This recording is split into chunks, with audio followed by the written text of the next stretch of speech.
The wind came down like a blade slicing through pine and timber as snow twisted violently across the ridge. December 1881 had brought the harshest winter the Colorado mountains had seen in decades.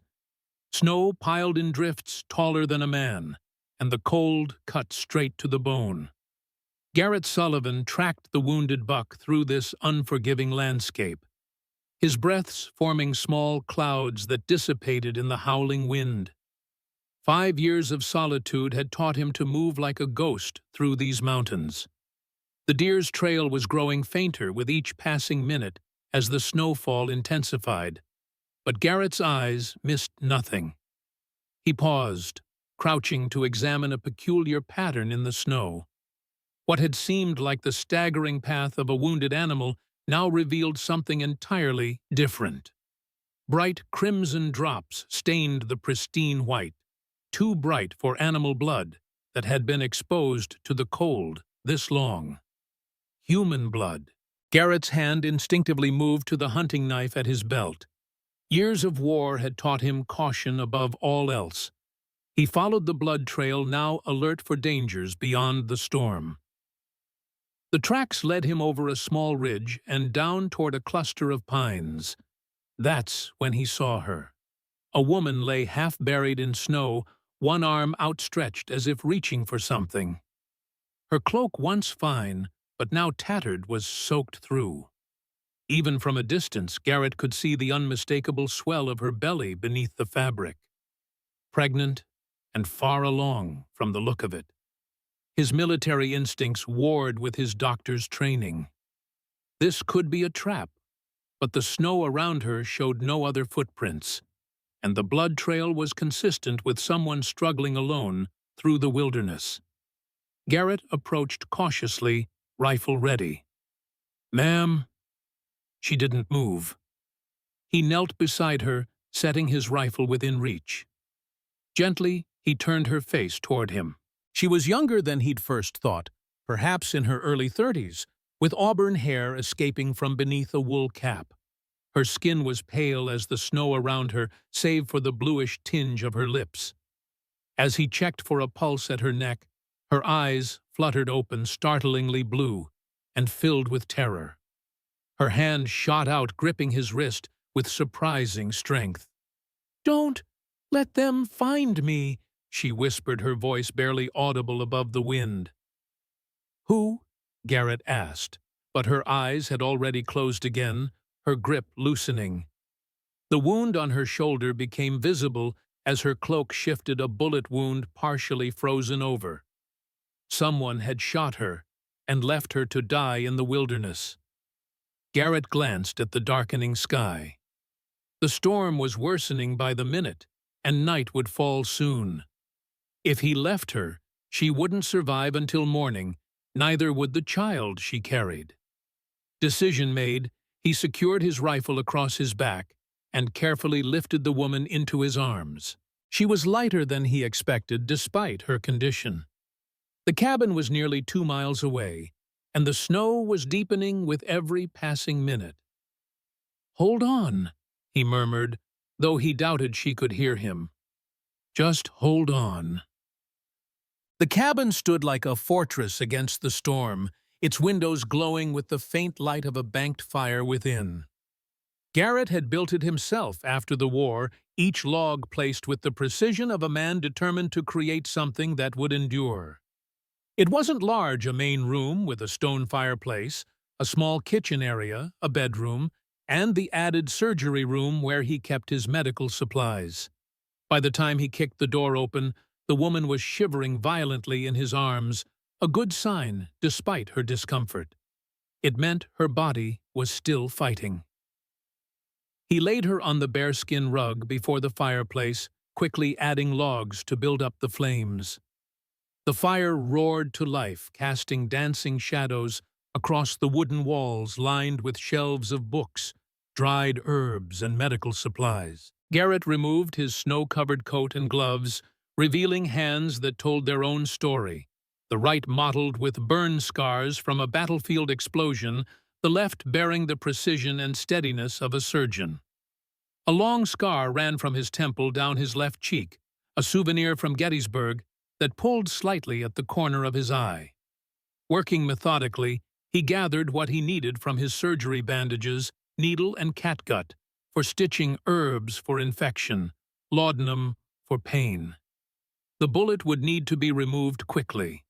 He cut away the frozen fabric around her shoulder wound with practiced efficiency. The bullet had entered clean, but hadn't exited, lodged somewhere inside. He checked her for other injuries, finding only minor cuts and extensive bruising. Whoever had done this hadn't been trying for a clean kill.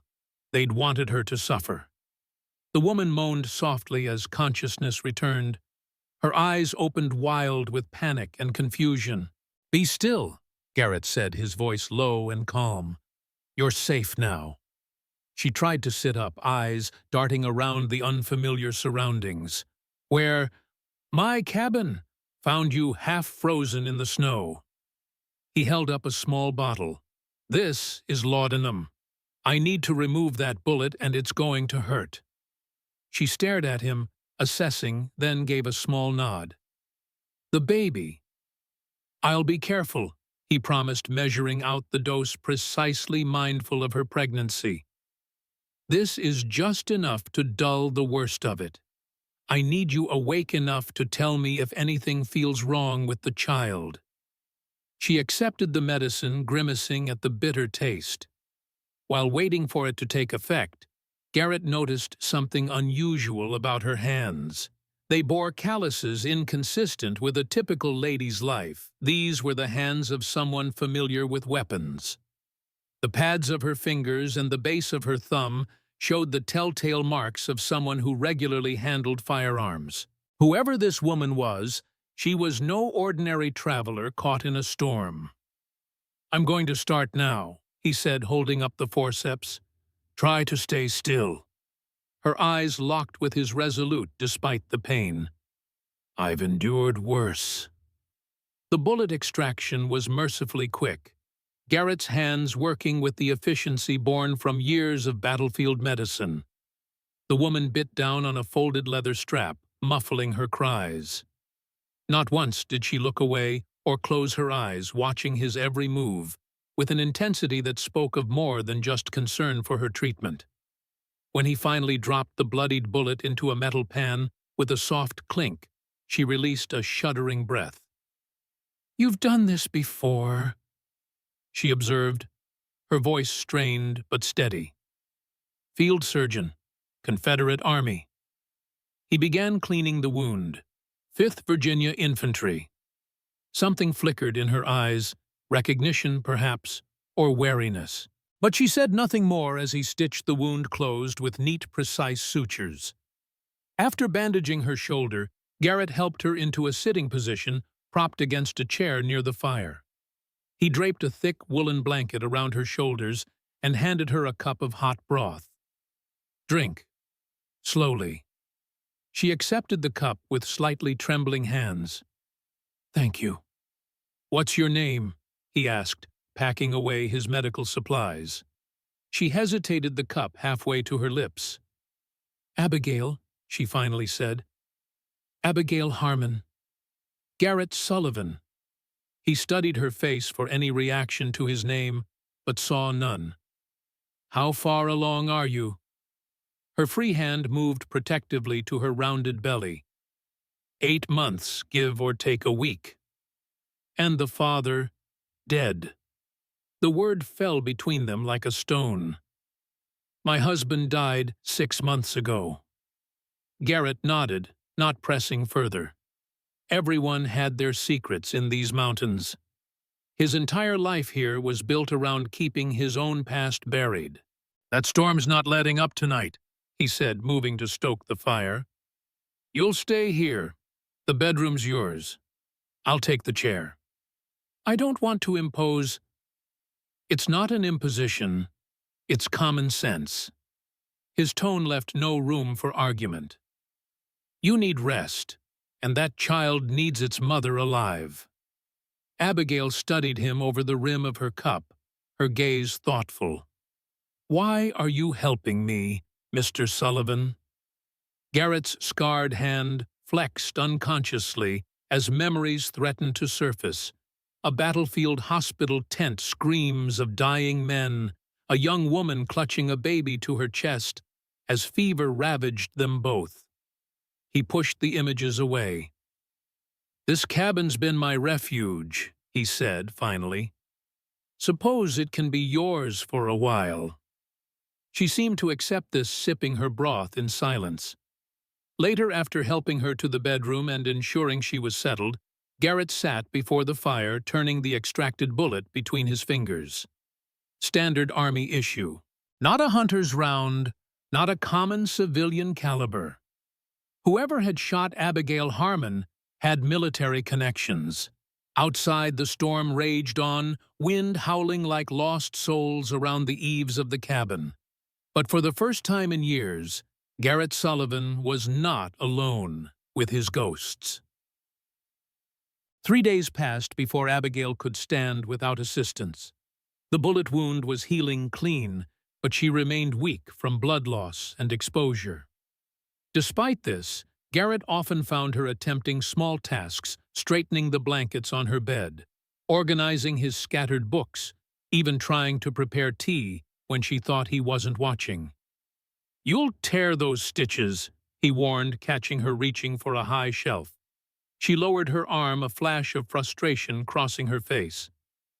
"I'm not accustomed to idleness." "Neither am I," he replied, taking down the tin of coffee she'd been reaching for. "But I've learned patience. The mountains teach that, if nothing else." As he prepared the coffee, he was acutely aware of her studying him, his movements, the layout of the cabin, the weapons hanging near the door. Always assessing, always alert. It was the behavior of someone hunted. "How long have you lived here?" she asked, easing herself into a chair at the small wooden table. 5 years, since the end of '76. A long time to be alone. Garrett shrugged. "I prefer it to the alternative." "And what's that?" "People." The word contained multitudes, disappointment, betrayal, loss. A ghost of a smile touched her lips. "Yet here I am."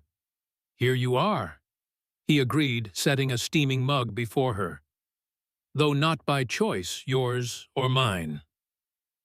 Outside, the storm had finally broken, leaving a world transformed by snow. The morning sun sparkled across the pristine white landscape, nearly blinding in its intensity. It would be several days before the trails were passable, but Garrett knew he needed to make the journey to Summit Falls soon. Supplies were running low, and now he had 2 mouths to feed, soon to be 3. "I need to go to town," he said, watching her reaction carefully. "My nearest neighbor is 10 miles away. Are you well enough to be left alone for a day?" Abigail's fingers tightened almost imperceptibly around her mug. "I'll manage. There's a loaded rifle beside the bed. Do you know how to use it?" She met his eyes steadily.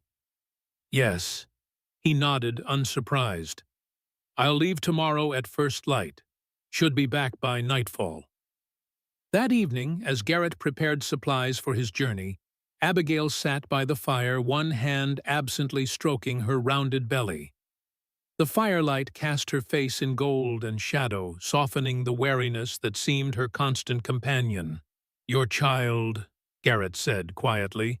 "Boy or girl?" "I don't know." Her expression gentled. "Though sometimes I dream it's a girl." "And her name?" Abigail looked surprised at the question, as if she hadn't allowed herself to think that far ahead. "I haven't decided," she said after a moment. "My mother's name was Elizabeth.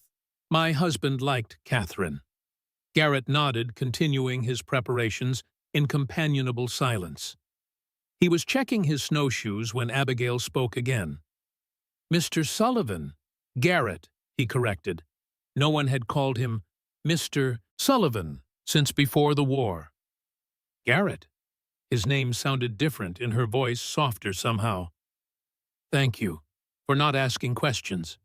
He glanced up, meeting her gaze across the room. "Everyone deserves their secrets, Mrs. Harmon." "Abigail?" She returned, the faintest smile touching her lips. That night, Garrett sat longer than usual before the dying fire, cleaning his revolver with practiced motions.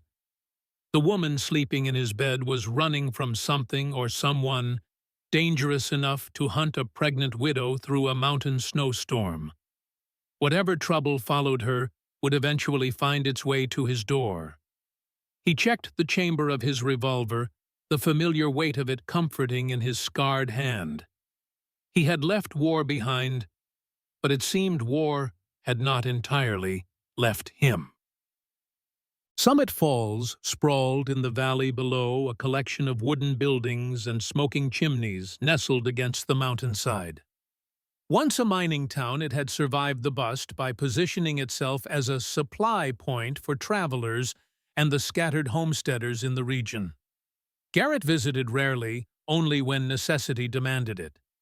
The main street was thick with churned mud and slush, as he rode in his gelding, picking its way carefully between the worst of the ruts. A few townsfolk nodded in recognition, but none approached. In 5 years, he had made it clear he wasn't interested in conversation or community. Martha Wilson's general store sat at the heart of town, its weathered sign creaking in the cold breeze. Unlike most establishments, Martha's store welcomed everyone, former blue and gray alike, miners, trappers, and the occasional traveler passing through. In a town still nursing wounds from a war officially ended 16 years ago, Martha's neutrality was both uncommon and valuable. The bell above the door jangled as Garrett entered, stamping snow from his boots. The store was warm and smelled of coffee tobacco and the dried herbs that hung in bunches from the rafters. Behind the counter stood Martha herself, a small woman with silver hair pulled into a tight bun and sharp eyes that missed nothing. "Garrett Sullivan," she said, adjusting her spectacles, "thought you might have frozen to death up there." "Not yet," he replied, unwinding the scarf from around his neck. "Spring orders not due for 2 months. Must be important to bring you down that mountain in this weather." Garrett set his list on the counter. "Running low on some things." Martha scanned the paper, one eyebrow rising slightly. "Liniment bandages, laudanum. Someone injured." "Me," he lied smoothly. "Old wound acting up." She made a non-committal sound, clearly not believing him, but wise enough not to press. As she gathered his supplies, Garrett browsed the shelves, adding items to his usual order: extra coffee sugar, a bolt of soft flannel cloth. "Expecting company?" Martha asked when he placed these on the counter. "Just stocking up." Martha's eyes narrowed slightly, but she continued totaling his purchases. $11.42. As Garrett counted out the money, Martha leaned closer, her voice dropping. "You should know there have been strangers in town, asking questions." Garrett kept his expression neutral, though his pulse quickened. "What kind of questions?" "About a woman. Pregnant, they said. Might have gotten lost in the storm last week." Martha's gaze was pointed. "Offering a sizable reward for information." "Lot of women in these parts," Garrett replied carefully. "Not many 8 months along, wandering these mountains in winter." Martha wrapped his purchases in brown paper. "These men claim to be family worried sick, but they're carrying a lot of hardware for concerned relatives." Garrett nodded, slightly understanding her warning. "Anything else I should know?" Martha glanced toward the window, then reached beneath the counter. She slid a folded newspaper across to him. "Came in yesterday's mail coach." The Denver Post's headline jumped out immediately. "Senator's wife abducted, reward offered." Below was an engraved portrait of a woman Garrett recognized instantly, despite the formal styling and elegant dress. Abigail, except the caption named her as Mrs. Adelaide Preston, wife of Senator Theodore Preston. "Thought you might find it interesting reading," Martha said neutrally. Garrett folded the newspaper and tucked it inside his coat. "Much obliged." "Those men checked in at Murphy's boarding house," she added. "4 of them led by a big fellow named Crane, Victor Crane." The name struck Garrett like a physical blow, though he kept his face impassive. Victor Crane had been a Union Army scout, with a reputation for tracking deserters, and for the condition those deserters were typically found in afterward. If Crane was involved, this was far more dangerous than a domestic dispute. "Appreciate the information," Garrett said, gathering his packages. Martha nodded, then hesitated. "Garrett, whatever you've gotten yourself into, be careful. Preston has powerful friends all through the territory." "I always am." He turned to leave, then paused. "One more thing. You still have that book, the one about—" He gestured vaguely. Martha's eyes softened in understanding. "Women's matters I do." She reached beneath the counter again and produced a worn volume titled The Midwife's Guide to Childbirth and Infant Care. "Add it to my bill," Garrett said, taking the book. Outside, Garrett secured his purchases to his saddle mind racing. He had given shelter to the missing wife of a U.S. senator, a woman who claimed to be a widow named Abigail Harmon. Either she was lying, or something far more complicated was unfolding. He was about to mount when he spotted them across the street, 4 men exiting the saloon, led by a towering figure he recognized immediately. Victor Crane hadn't changed much in 16 years. Still built like a bullhead shaved clean, with a network of scars visible on his neck above his collar. The kind of man who enjoyed inflicting pain. Garrett turned away, pulling his hat lower. As he swung into the saddle, he caught Crane surveying the street, eyes narrowed against the glare of sun on snow. For a moment, Garrett thought those cold eyes lingered on him, but then Crane turned away, saying something to his companions. Garrett rode out of town at an unhurried pace, aware of being watched.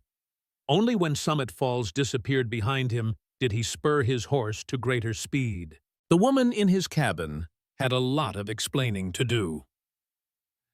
Abigail stood at the window, a blanket wrapped around her shoulders, watching the trail that led down the mountain. The cabin felt different in Garrett's absence, both emptier and somehow more confining. She had explored as much as her strength allowed, noting exits, weapons, supplies. Old habits that had kept her alive. Her shoulder throbbed dully beneath its bandage, a constant reminder of how close she'd come to failure. The child within her kicked strongly, as if sensing her distress. "It's all right," she murmured, placing a hand over the spot. "We're safe, for now." But for how long? Senator Preston's reach was long, his resources vast. And Victor Crane never failed to find his quarry. Abigail moved to the small desk where Garrett kept paper and pencil. She had begun several letters during the day, only to discard each one. How could she possibly explain who would believe her word against that of a respected senator? The sound of approaching hoofbeats sent her heart racing. She moved quickly to the bedroom, retrieving the rifle Garrett had left her. By the time the door opened, she stood in the main room, weapon not quite pointed at the entrance, but ready to be raised in an instant. Garrett stepped inside, snow dusting his coat and hat. His eyes went immediately to the rifle in her hands, then to her face. "Planning to shoot me on my own threshold?" he asked mildly, closing the door behind him. Abigail lowered the rifle. "Force of habit. Seems we need to discuss what kind of life gives a woman those kinds of habits." He shrugged off his coat, hanging it by the door. Then he reached inside his shirt and withdrew a folded newspaper, tossing it onto the table between them. "Along with why the wife of Senator Theodore Preston is hiding in my cabin under a false name." The color drained from Abigail's face. For a moment, she looked as she had when he'd found her in the snow, vulnerable, hunted. Then something hardened in her eyes, a steel core revealing itself. "What else did you learn in town?" she asked, her voice steady. "That Victor Crane is looking for you. 4 men with him." Garrett began unpacking his supplies, movements deliberate. "That there's a substantial reward for information on your whereabouts." "Are you planning to claim it?" Garrett paused, looking up at her. "If I was, I wouldn't have come back alone." Some of the tension left her shoulders. She set the rifle aside and sank into a chair, suddenly looking exhausted.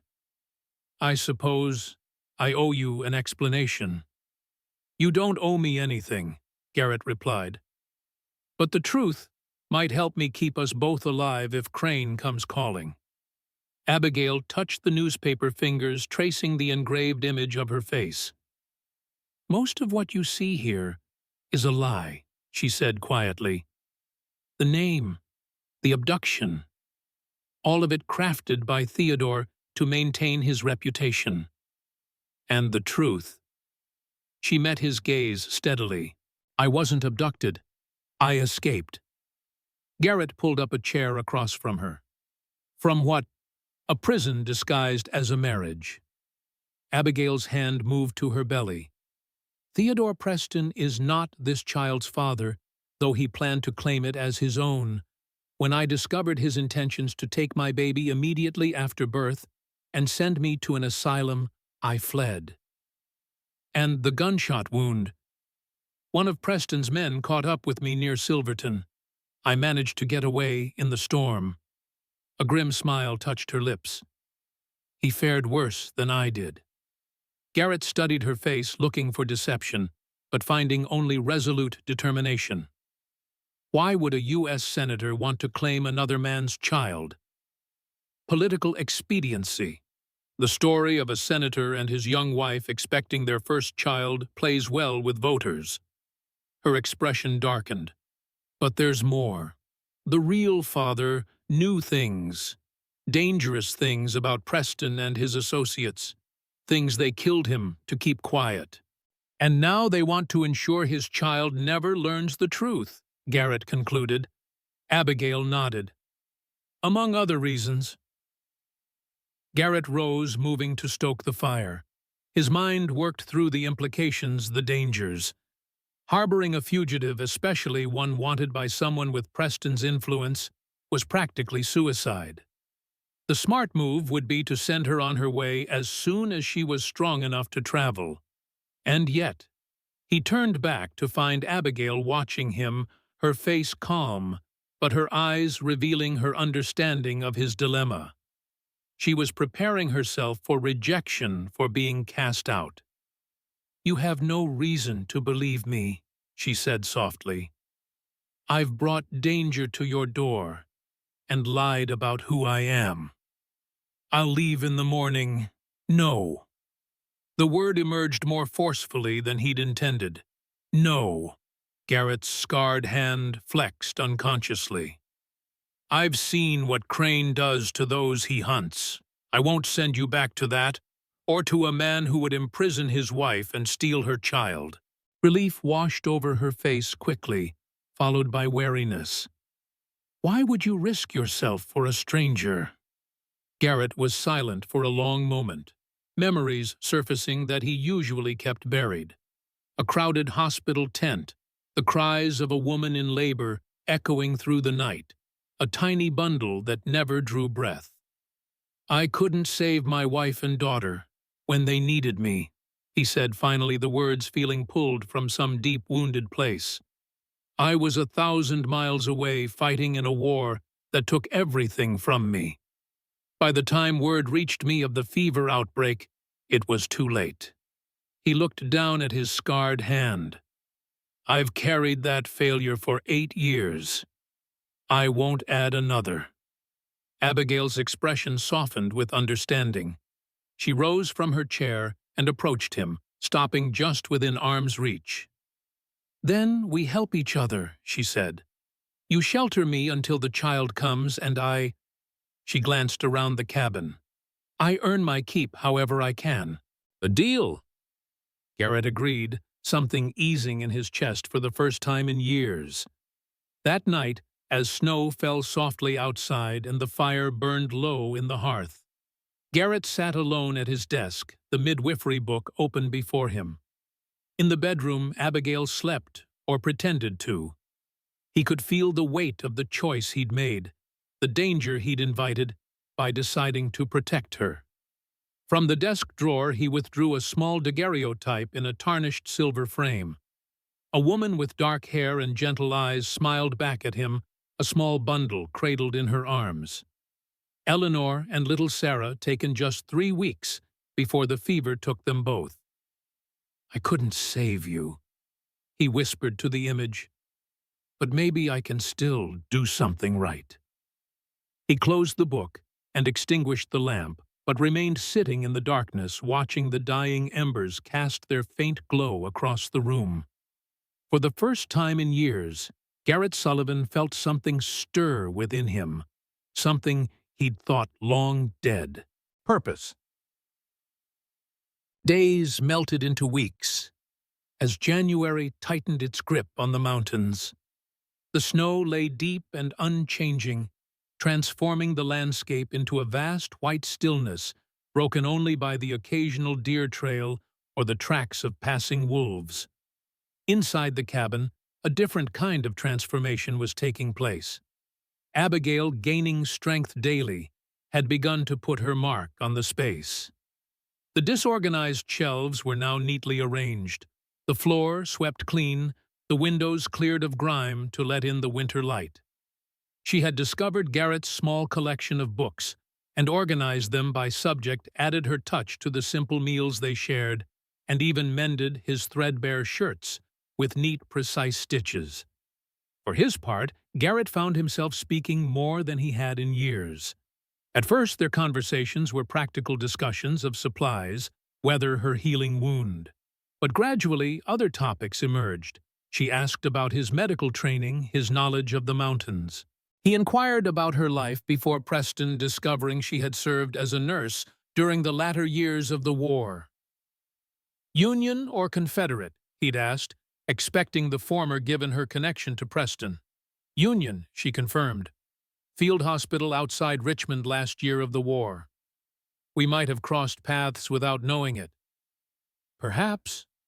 Something in her tone suggested she knew more than she was saying, but Garrett didn't press.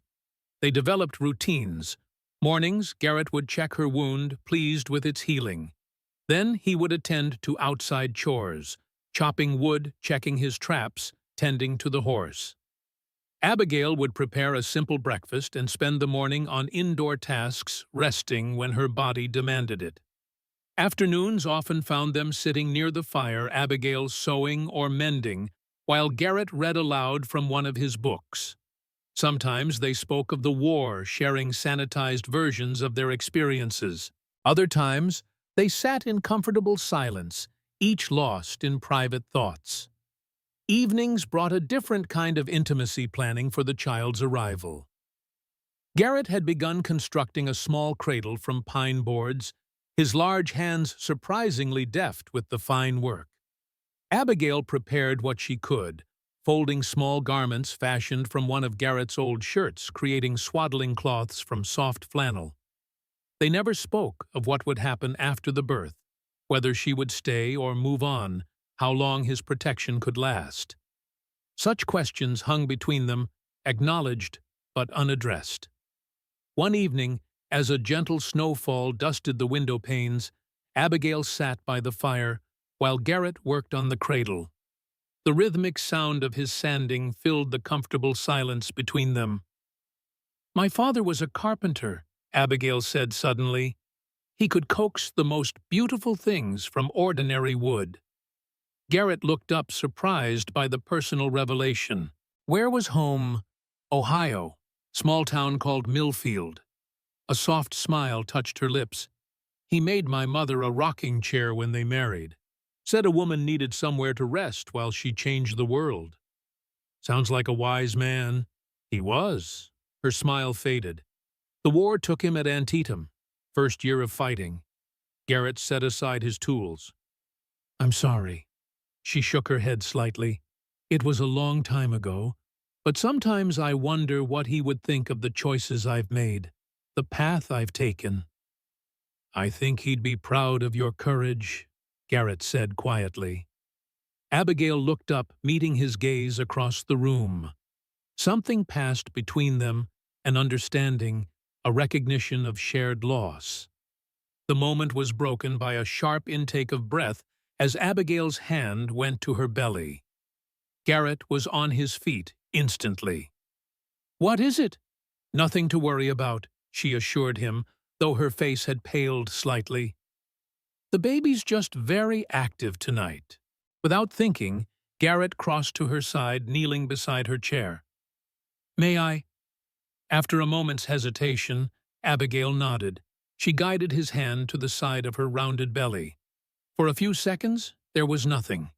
Then a distinct movement, a tiny foot or elbow pressing outward. Wonder transformed Garrett's weathered face. It had been so long since he'd felt such a thing, the miracle of new life beneath his hands. When he looked up, he found Abigail watching him, her eyes soft, with an emotion he couldn't name. "Strong," he said, his voice rougher than usual. "Like her father," Abigail replied softly. The moment stretched between them, weighted with unspoken things. Then Garrett withdrew his hand and rose, returning to his work on the cradle. That night, alone in his chair by the dying fire, Garrett stared into the embers and confronted an uncomfortable truth. He was growing attached to Abigail, to the unborn child, to the idea of them in his life. A dangerous weakness, given the circumstances. Victor Crane was still out there hunting. Senator Preston would not simply forget his runaway wife. Sooner or later, the fragile peace they had built would shatter. And when it did, Garrett needed to be ready. February arrived with bitter winds and treacherous ice storms. Garrett made one more trip to Summit Falls, taking a circuitous route to avoid being followed. Martha warned him that Crane and his men were still searching the region, their questions growing more pointed, their methods more intimidating. "They've started offering more money," she told him, voice low, though they were alone in the store. "Enough to tempt even decent folk who are struggling." "Anyone talking?" "Not yet, but fear and greed are powerful motivators." Martha adjusted her spectacles. "There's more. Senator Preston himself arrived yesterday." Garrett felt a chill that had nothing to do with the winter cold. "In Summit Falls," Martha nodded. "Staying at Judge Holloway's house. Called a town meeting for tomorrow, offering to fund a new railway spur if the good citizens help recover his beloved wife." "How many believe him?" "More than should," Martha sighed. "But not everyone. There have been rumors about Preston for years. Whispers about his business dealings, his treatment of servants." She leaned closer. "They say his first wife died under strange circumstances, too." Garrett gathered his supplies, mind working. Preston's presence changed things. The man wouldn't have come personally unless he was closing in on his quarry. "You should leave," Martha said suddenly. "Whatever or whoever you're protecting up there, it might be time to move on." "Not yet," Garrett replied. "But soon." As he prepared to leave, Martha pressed a small package into his hands. "Iron tonic," she explained, "for whoever might need it. And this." She slipped him a folded paper. "Map of the old mining trails heading north. Some aren't on regular maps anymore." Garrett tucked both items into his coat. "Thank you, Martha." Her weathered hand caught his arm. "Be careful, Garrett Sullivan. I've buried enough good men to last 2 lifetimes." The ride back to the cabin was tense, Garrett constantly scanning for signs of pursuit. The knowledge that Preston himself was in Summit Falls created a new urgency. They needed to prepare for the possibility of flight, and soon. When the cabin came into view, relief flooded through him. Smoke rose steadily from the chimney windows, glowing with warm light against the gathering dusk. It looked like home, in a way it never had before. The thought brought him up short. This wasn't home, not really. It was a temporary shelter, a way station. Once the baby came and Abigail was strong enough to travel, they would have to part ways. Shaking off the unwelcome thoughts, Garrett led his horse to the small stable attached to the cabin. As he unsaddled the gelding, a movement in the trees at the edge of the clearing caught his eye. He froze, hand moving to the rifle slung across his back. Nothing moved. The forest stood silent under its blanket of snow, shadows lengthening as the sun dipped toward the horizon. After a long moment, Garrett relaxed slightly. Probably just a deer or his imagination playing tricks. Still, he approached the cabin with heightened awareness eyes scanning the tree line. At the door, he paused, listening. From inside came the soft sound of humming a lullaby he didn't recognize. The scene that greeted him was so domestic, it made his chest ache with forgotten longing. Abigail stood at the small stove stirring something that filled the cabin with a rich, savory aroma. She had arranged the table with more care than he ever bothered, with 2 plates, proper utensils, even a small jar with dried pine branches as a centerpiece. She looked up at his entrance, a smile warming her face. "You're back." "Just in time, it seems." He set down his packages, suddenly conscious of his snow-covered boots and unkempt appearance. "I found some dried apples and made a pie," she said, gesturing to a golden-crusted creation cooling near the window. "And stew from that rabbit you caught yesterday. Smells good." He hung his coat, noticing she wore a dress he hadn't seen before, one of her own that she must have mended. It transformed her from the injured fugitive he'd rescued to something else entirely. Someone who belonged here. Over dinner, Garrett relayed the news from town, watching Abigail's face pale at the mention of Preston's arrival. "We should leave," she said, setting down her spoon. "Tonight, if possible. In this weather, with you 8.5 months along." Garrett shook his head. "That's a death sentence for both of you." "Staying could be worse," she insisted. "You don't know Theodore like I do, what he's capable of." "I know Victor Crane," Garrett countered. "Tracked deserters for the Union during the war. Man enjoys the hunt almost as much as the capture." He leaned forward. "Right now we have 2 advantages. This location is remote and defensible, and they don't know for certain you're here. On the trail, we lose both." Abigail's hand moved protectively to her belly. "The baby could come any day now." "All the more reason not to risk the journey." Garrett's voice softened. "We'll prepare to leave after the birth, when you're both strong enough. Martha gave me maps of old mining trails heading north, routes Crane might not know."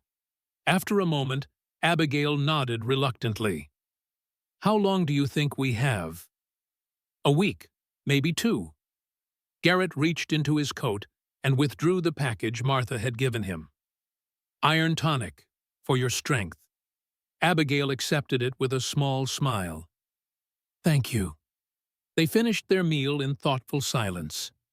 Later, as Garrett sat cleaning his rifle by the fire, Abigail approached with a steaming mug of coffee. "I haven't been entirely honest with you," she said, settling into the chair opposite him. Garrett set the rifle aside. "I gathered as much. It's about the baby's father." She stared into the flames, hands cradled around her mug. He wasn't just any man. His name was Thomas Marshall.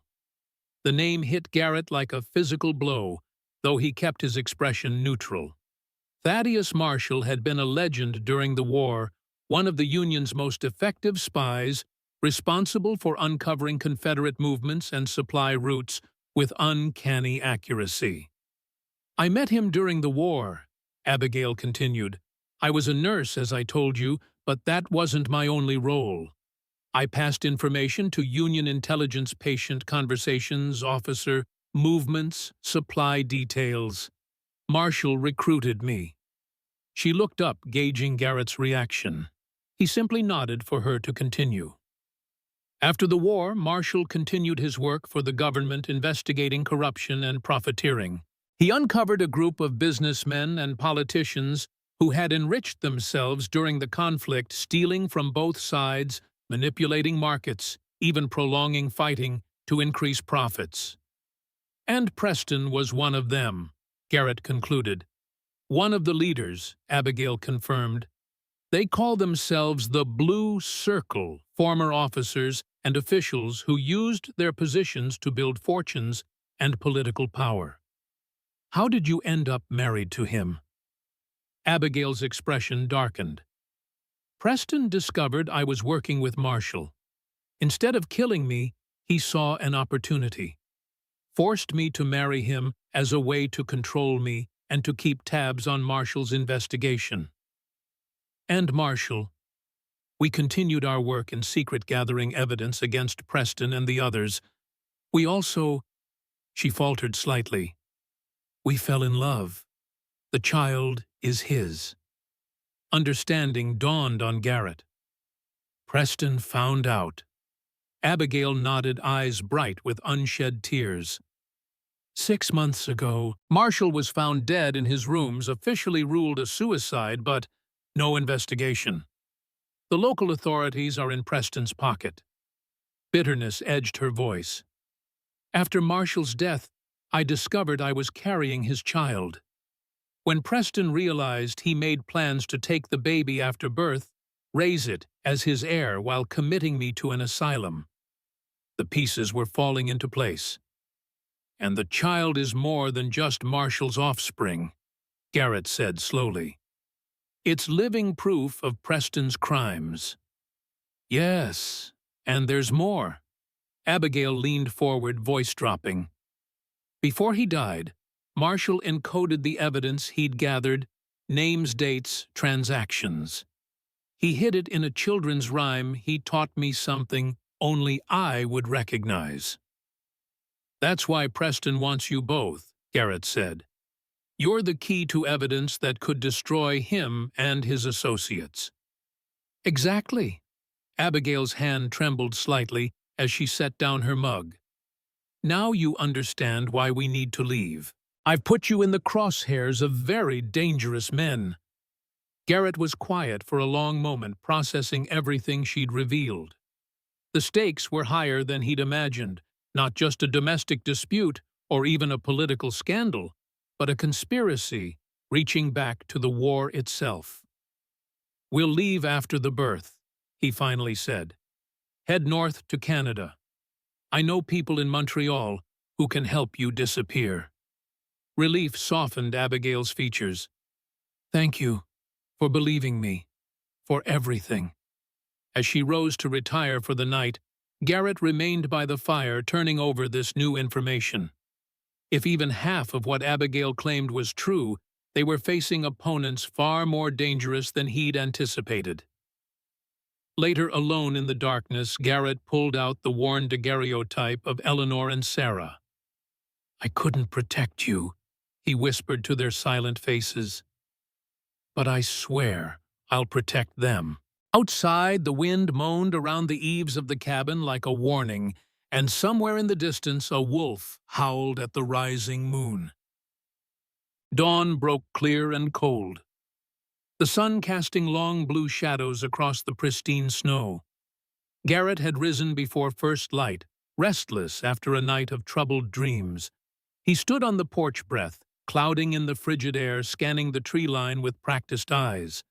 Something felt wrong, a stillness that went beyond the usual winter quiet, as if the forest itself were holding its breath.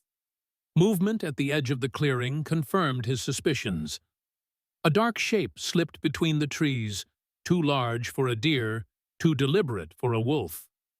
Garrett stepped back into the shadow of the doorway, hand going to the revolver at his hip. For 10 minutes he watched as the figure circled the perimeter of the clearing, careful to stay within the tree line. Scout, not shooter, assessing the cabin's defenses. When the figure finally retreated into the deeper forest, Garrett waited another 5 minutes before moving. Then he slipped back inside, closing the door silently behind him. Abigail stood in the kitchen area, one hand pressed to her lower back, the other gripping the edge of the table. Her face was pale, her breathing carefully controlled. "Someone's out there," Garrett said, moving to check his rifle. "I know," she replied, voice tight. "I saw him from the bedroom window." Garrett paused, taking in her stance and strained expression. "What's wrong?" "The baby," Abigail said, meeting his eyes. "I think it's starting." The words hung in the air between them, weighted with significance beyond their simple meaning. The child was coming, and so were their enemies. Perfect timing. "How long?" Garrett asked, shifting seamlessly from frontiersman to doctor. "Contractions started during the night, mild at first." She grimaced as another one began, getting stronger now, still far apart. Garrett nodded, mind racing through calculations. First babies often took their time, 12 hours, sometimes 24 or more from first signs to delivery. They might have a narrow window to execute the contingency plan he'd been developing.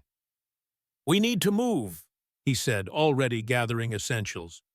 "There's a line shack 2 miles north. Trapper I know uses it during season.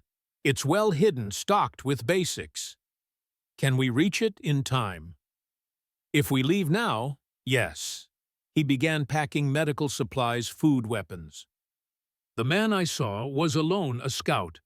Once he reports back, more will come." Abigail nodded, understanding immediately. "They'll expect us to run south toward town or the pass." "Exactly. North leads deeper into the mountains, more dangerous terrain." Garrett handed her a heavy coat and fur-lined boots. "Most would consider it suicide in winter, especially with a woman in your condition." "Which is why it might work," she concluded, already pulling on the boots despite the discomfort of another contraction. Within 20 minutes they were ready. Garrett had packed everything they might need for the birth and immediate aftermath, along with enough supplies to last several days. The horse was saddled, their tracks swept away near the cabin to buy time.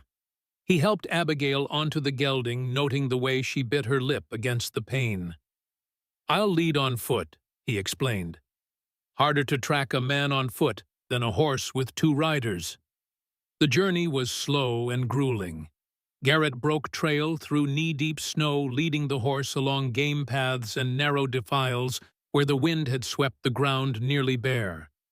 Every few minutes he stopped to listen, to check their back trail. Abigail remained silent throughout, conserving her strength. Only the occasional sharp intake of breath or white-knuckled grip on the saddle horn betrayed her increasing discomfort. Midday found them deep in a pine forest, the trees so thick they created a canopy that had kept much of the snow from reaching the ground. Garrett paused, orienting himself by the weak winter sun filtering through the branches. "Not far now," he assured Abigail. "Less than a mile." She nodded, face drawn with fatigue and pain. "I can make it." Just as they prepared to continue, a distant sound froze them both, the baying of hounds, faint but unmistakable. "Tracking dogs," Garrett said grimly. "Cranes pulling out all the stops." "How much time do we have?" "Not enough." He scanned their surroundings, making a quick decision. "We need to split up." "No. Listen." His voice was low but urgent. "I'll take the horse, create a false trail south. Make them think we're both heading that way. You continue north to the line shack. It's just beyond that ridge." He pointed to a rocky outcropping visible through the trees. "And if they catch you," Abigail's eyes were fierce with concern. "They won't." Garrett handed her his revolver. "But if anyone besides me comes through that door," she accepted the weapon with a nod, understanding perfectly. Helping her down from the horse was difficult. Another contraction seized her just as her feet touched the ground, forcing her to lean heavily against him. For a moment, they stood close, her face pressed against his chest, his arms steadying her. "Be careful," she whispered when the pain had passed. "You too." He hesitated, then pressed something into her hand, the small daguerreotype of Eleanor and Sarah. "Keep this safe for me." Before she could respond, he swung onto the horse and rode away, deliberately crashing through underbrush, leaving an obvious trail southward. Abigail watched until he disappeared from view, then turned north, one hand on her belly, the other gripping Garrett's revolver. The line shack waited somewhere ahead, and with it, the final act of their desperate drama. Behind her, the baying of the hounds grew louder. The line shack crouched in a small clearing half buried in snow like a hibernating beast. It was crude, but solid. A single room built of rough-hewn logs with a stone chimney and a single window covered by a wooden shutter. Abigail approached cautiously, revolver ready. The door creaked open at her touch, revealing a Spartan interior, a narrow cot against one wall, a small iron stove, a rough table with a single chair. Shelves held basic supplies, matches, lantern oil, salt, coffee beans. A stack of firewood stood beside the stove, and a water barrel, half full and partially frozen, occupied one corner. It wasn't much, but it would have to do. Abigail closed and barred the door, then moved methodically through the tasks Garrett had outlined before they separated.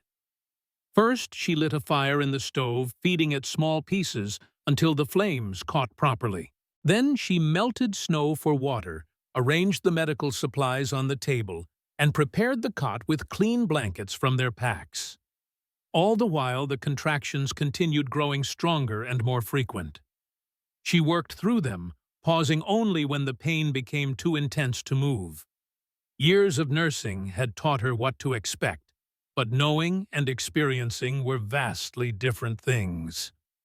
By late afternoon, the shack was as ready as she could make it. The fire burned steadily, water simmered on the stove, and blankets waited to receive the child. Abigail sat on the edge of the cot, one hand pressed to her lower back, the other holding Garrett's daguerreotype. The woman in the image looked back at her with gentle eyes, the infant in her arms barely visible beneath swaddling cloths. Eleanor and Sarah, the family Garrett had lost. The pain in his eyes whenever he spoke of them suddenly made perfect sense. Not just grief, but guilt, the special torment reserved for those who survive when loved ones perish. A particularly strong contraction gripped her, forcing a gasp from her lips. The daguerreotype slipped from her fingers, clattering to the floor. When she retrieved it, she noticed something she hadn't before, writing on the back, faded but legible, "My heart's treasures, until we meet again. G." Tears pricked at Abigail's eyes. How many nights had Garrett sat alone in his cabin looking at this image, speaking to ghosts who couldn't answer? The sound of approaching footsteps snapped her back to the present. She tucked the daguerreotype into her dress pocket and raised the revolver, aiming at the door. "Abigail," Garrett's voice low and urgent. "It's me." Relief flooded through her as she lowered the weapon. "Come in." He entered quickly, securing the door behind him. Snow dusted his coat and hat, and his breath came in short, visible puffs. He looked exhausted, but alert eyes, immediately taking in the preparations she'd made. "Any sign of pursuit?" she asked. "Led them 5 miles south before doubling back." He removed his coat, hanging it by the door. "Lost the horse in the process, had to cut him loose when the dogs got close. They'll be busy following that trail for a while." Abigail nodded, then grimaced as another contraction began. Garrett was at her side, instantly supporting her as she breathed through the pain. "How close?" he asked when it had passed. "Maybe 10 minutes apart." getting stronger. He nodded, already rolling up his sleeves. Let's get you more comfortable. As dusk gathered outside, the line shack became a world unto itself, warm, close, focused entirely on the ancient primal process unfolding within its walls. Garrett moved with calm efficiency, his battlefield medical training serving him well in this different kind of battle. He helped Abigail walk when she needed movement, supported her when pain demanded stillness, offered water and encouragement as hours stretched into the night. His hands, scarred but gentle, checked her progress with clinical detachment that somehow never felt impersonal. "You've done this before," Abigail observed during a brief respite between contractions. "Delivered babies, I mean." A shadow crossed his face. "A few times, during the war mostly, and after—" He trailed off, but she understood. "After Eleanor." As midnight approached, the contractions intensified, coming in waves that left Abigail gasping. Garrett knelt beside the cot, his voice a steady anchor in the storm of pain. "You're doing well," he assured her. "Very close now." Outside, the wind had risen, moaning around the eaves of the shack like a lost soul. It covered the sound of Abigail's cries as the final stage began, the relentless pressure, the overwhelming urge to push. "I see the head," Garrett said, his voice steady despite the tension evident in his shoulders. "One more big push, Abigail." She gathered her remaining strength, bearing down with a primal grunt that seemed to come from somewhere beyond herself. Pain unlike anything she'd known tore through her, and then sudden, shocking relief. A moment of terrible silence followed. Then a thin, mewling cry filled the shack, the first breath of a new life. "A girl," Garrett said, his voice thick with emotion, as he laid the tiny, squirming infant on Abigail's chest. "You have a daughter." Tears streamed down Abigail's face as she cradled the child, red-faced, covered in birth fluids, and the most beautiful thing she had ever seen. Small fists waved in protest at the cold, world-dark hair plastered to a perfectly formed head. "Hello, little one," she whispered. "I've been waiting for you." Garrett worked quietly, delivering the afterbirth, ensuring the bleeding was controlled, wrapping the infant in clean cloths. His hands moved with practiced skill, but his eyes held a distant sorrow. Memories of another birth, another child who had never grown to womanhood. When everything was settled, he sat heavily in the single chair, suddenly looking every one of his years, and then some. The night's events had taken their toll not just physically, but emotionally. "Thank you," Abigail said softly, looking up from her daughter's face. "For everything." Garrett nodded, unable to speak. In the quiet that followed, the only sounds were the crackling of the fire, the wind outside, and the occasional snuffling of the newborn as she nuzzled against her mother's warmth. "What will you name her?" Garrett finally asked. Abigail looked down at the child, then back at him. "Hope," she said. "Her name is Hope." Something shifted in Garrett's weathered face, a softening, a release. "It's a good name." "I think so, too." Abigail touched the pocket where his daguerreotype rested. Would you like to hold her?" Surprise flickered across his features, followed by hesitation. Then he moved to the cot, sitting carefully beside her. With infinite tenderness, he took the tiny bundle in his scarred hands. Hope squirmed slightly, then settled one miniature hand, escaping the swaddling to wrap around his finger. Garrett stared down at her in wonder, throat working as he swallowed hard. "She's perfect," he whispered. "Yes," Abigail agreed, watching them both with tired eyes. "She is." For a brief, suspended moment, they existed in a bubble of peace, a man, a woman, and a newborn child, sheltered from the storm.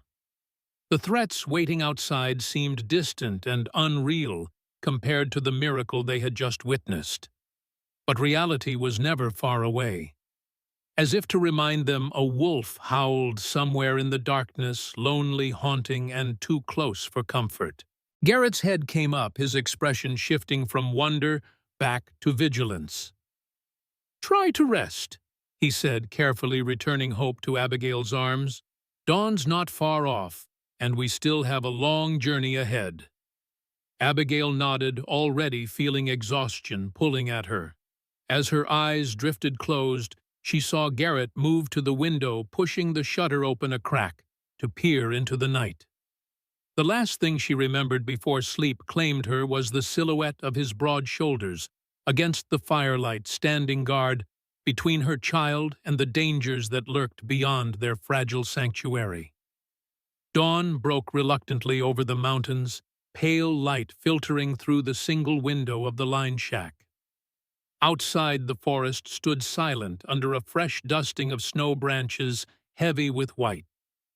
No tracks marred the pristine surface. The storm had covered whatever trail might have led to their temporary refuge. Inside, Abigail stirred on the narrow cot, momentarily disoriented. The events of the previous day rushed back in a flood: the escape from the cabin, the grueling journey through snow, the hours of labor. She glanced down to find Hope sleeping peacefully against her chest, tiny face relaxed in the absolute trust of the newly born. Across the room, Garrett slept sitting up, back against the wall, rifle across his knees. Even in sleep, his face retained its watchfulness, brow slightly furrowed, as if his dreams were as vigilant as his waking mind. As if sensing her gaze, his eyes opened instantly, alert. "How is she?" he asked, voice rough from sleep. "Perfect," Abigail replied softly, stroking the downy head nestled against her. "How long was I asleep?" "About 4 hours." Garrett rose stiffly, moving to stoke the fire in the small stove. "How do you feel?" "Sore, tired." She shifted carefully, wincing. But alive." He nodded, understanding all she wasn't saying, the gratitude, the relief, the lingering fear. "I checked the perimeter at first light. No sign of pursuit, but that won't last. Crane is too good to be fooled for long." "How long do we have?" "A day, maybe less." Garrett poured water from the melted snow into a tin cup and added herbs from his medical kit. "Drink this. It will help with the pain and bleeding." Abigail accepted the bitter tea, grimacing at the taste, but drinking it without complaint. "When do we leave? You've just given birth." Garrett reminded her, his doctor's instincts warring with tactical necessity. "Ideally, you shouldn't travel for at least a week." "We don't have a week." "No." He ran a hand through his hair, frustration evident in the gesture. "We don't." Hope stirred, making small mewling sounds that quickly transformed into lusty cries. Abigail shifted to nurse her, a movement both ancient and new. As the baby latched on, Abigail looked up to find Garrett studiously busying himself with preparations for breakfast, offering them privacy. This small courtesy amid their desperate circumstances touched her deeply. "It's all right," she said softly. "You've seen far more intimate parts of me during the delivery." A hint of color touched his weathered cheeks, but he nodded, continuing his work while speaking over his shoulder. "We need a plan. The line shack is secure for now, but we can't stay. North is still our best option. Yes, there's a network of old mining trails leading to the Canadian border." Garrett set a pot of coffee on the stove. "Martha gave me maps. If we can reach the St. Mary River, there are settlements on the other side where Preston's influence won't reach." Abigail considered this, stroking Hope's cheek as she nursed. "How far?" 200 miles, give or take." Garrett's expression was grim. "Normally 2 weeks' travel in good conditions." "And in winter? With a newborn." He didn't answer immediately, which was answer enough. "I need to get stronger quickly," Abigail said, resolution hardening her voice. and we need to leave as soon as possible. Tomorrow morning at the latest." Garrett wanted to argue to insist on more recovery time, but he knew she was right. Every hour they remained increased the danger. "I'll make preparations," he agreed. "But today, you rest and regain your strength." The day passed in quiet industry. Garrett fashioned a sling that would allow Abigail to carry Hope close to her body, leaving her hands free when needed. He prepared pemmican and journey bread, dense, nutritious foods that would sustain them on the trail. From the line shack's meager supplies and their own packs, he assembled what they would need for survival in the wilderness. Abigail rested as ordered, but her mind remained active. Between caring for Hope and brief periods of sleep, she took stock of their situation with the clear-eyed assessment that had made her a valuable agent during the war. "There's something I haven't told you," she said, as evening approached, breaking a long silence. Garrett looked up from the knife he was sharpening. "About Preston. About you." Abigail held his gaze steadily. "I knew who you were before I came to your cabin." The knife stilled in his hand. "Explain." "When Marshall was investigating the Blue Circle, he uncovered connections to the battlefield hospital where I worked during the war." She shifted Hope to her shoulder, patting the infant's back gently. One incident kept appearing in reports: a Confederate surgeon who saved the life of a Union intelligence officer against direct orders. Understanding dawned in Garrett's eyes. "Thaddeus Marshall was the officer I treated." Abigail nodded. "He never knew your name, but he described you and the consequences you faced for helping him." "Court-martial, dishonorable discharge." Garrett's voice was flat, reciting facts rather than reliving pain. "Imprisonment until the war's end." "Marshall never forgot what you did," Abigail said softly. "He said he owed his life to an enemy who showed more humanity than his own commanders." Garrett was silent for a long moment, absorbing this unexpected connection across the years. "That still doesn't explain how you found me." "After Marshall's death, when I discovered I was pregnant, I needed to disappear. I remembered his story about the Confederate doctor who saved him, a man who might understand choosing conscience over loyalty." Abigail's eyes held his. "It took time, but I tracked rumors of a reclusive surgeon living in the Colorado mountains. When I learned your location, I arranged to be hired through the mail-order service." "You came to my cabin deliberately," Garrett said, the pieces finally falling into place. "Not by chance." "Yes." She looked down at Hope, then back to him. "I came seeking protection from the man who had once protected Marshall, even at great cost to himself. And if I had turned you away, I would have understood." A sad smile touched her lips. "But I hoped you wouldn't." The revelation hung between them, altering the foundations of their relationship. What Garrett had thought was chance, or at most fate, had been calculation and design. "Why tell me this now?" he asked finally. "Because we're about to risk everything together," Abigail replied, "and there should be truth between us." She hesitated, then added, "There's more, about Marshall and the evidence against Preston." Garrett set aside the knife, giving her his full attention. "I'm listening." Before he died, Marshall encoded everything he'd discovered about the Blue Circle: names, transactions, crimes committed during and after the war. "The cipher key is hidden in a children's rhyme he taught me." Her voice softened. He knew they might kill him, but he believed the truth would eventually come to light. "And Preston knows about this evidence. He suspects, but doesn't know its form or where it's hidden." Abigail's expression hardened. "That's why he's so desperate to find me. Not just to silence me, but to prevent the exposure of crimes that would hang him and his associates." Garrett absorbed this understanding at last, the full weight of what they faced. Not just a jealous husband or a political scandal, but powerful men protecting themselves from justice. This evidence, can it be recreated if something happens to you? The question was blunt, but necessary. Abigail appreciated his directness. No, she admitted. Marshall was thorough in his precautions.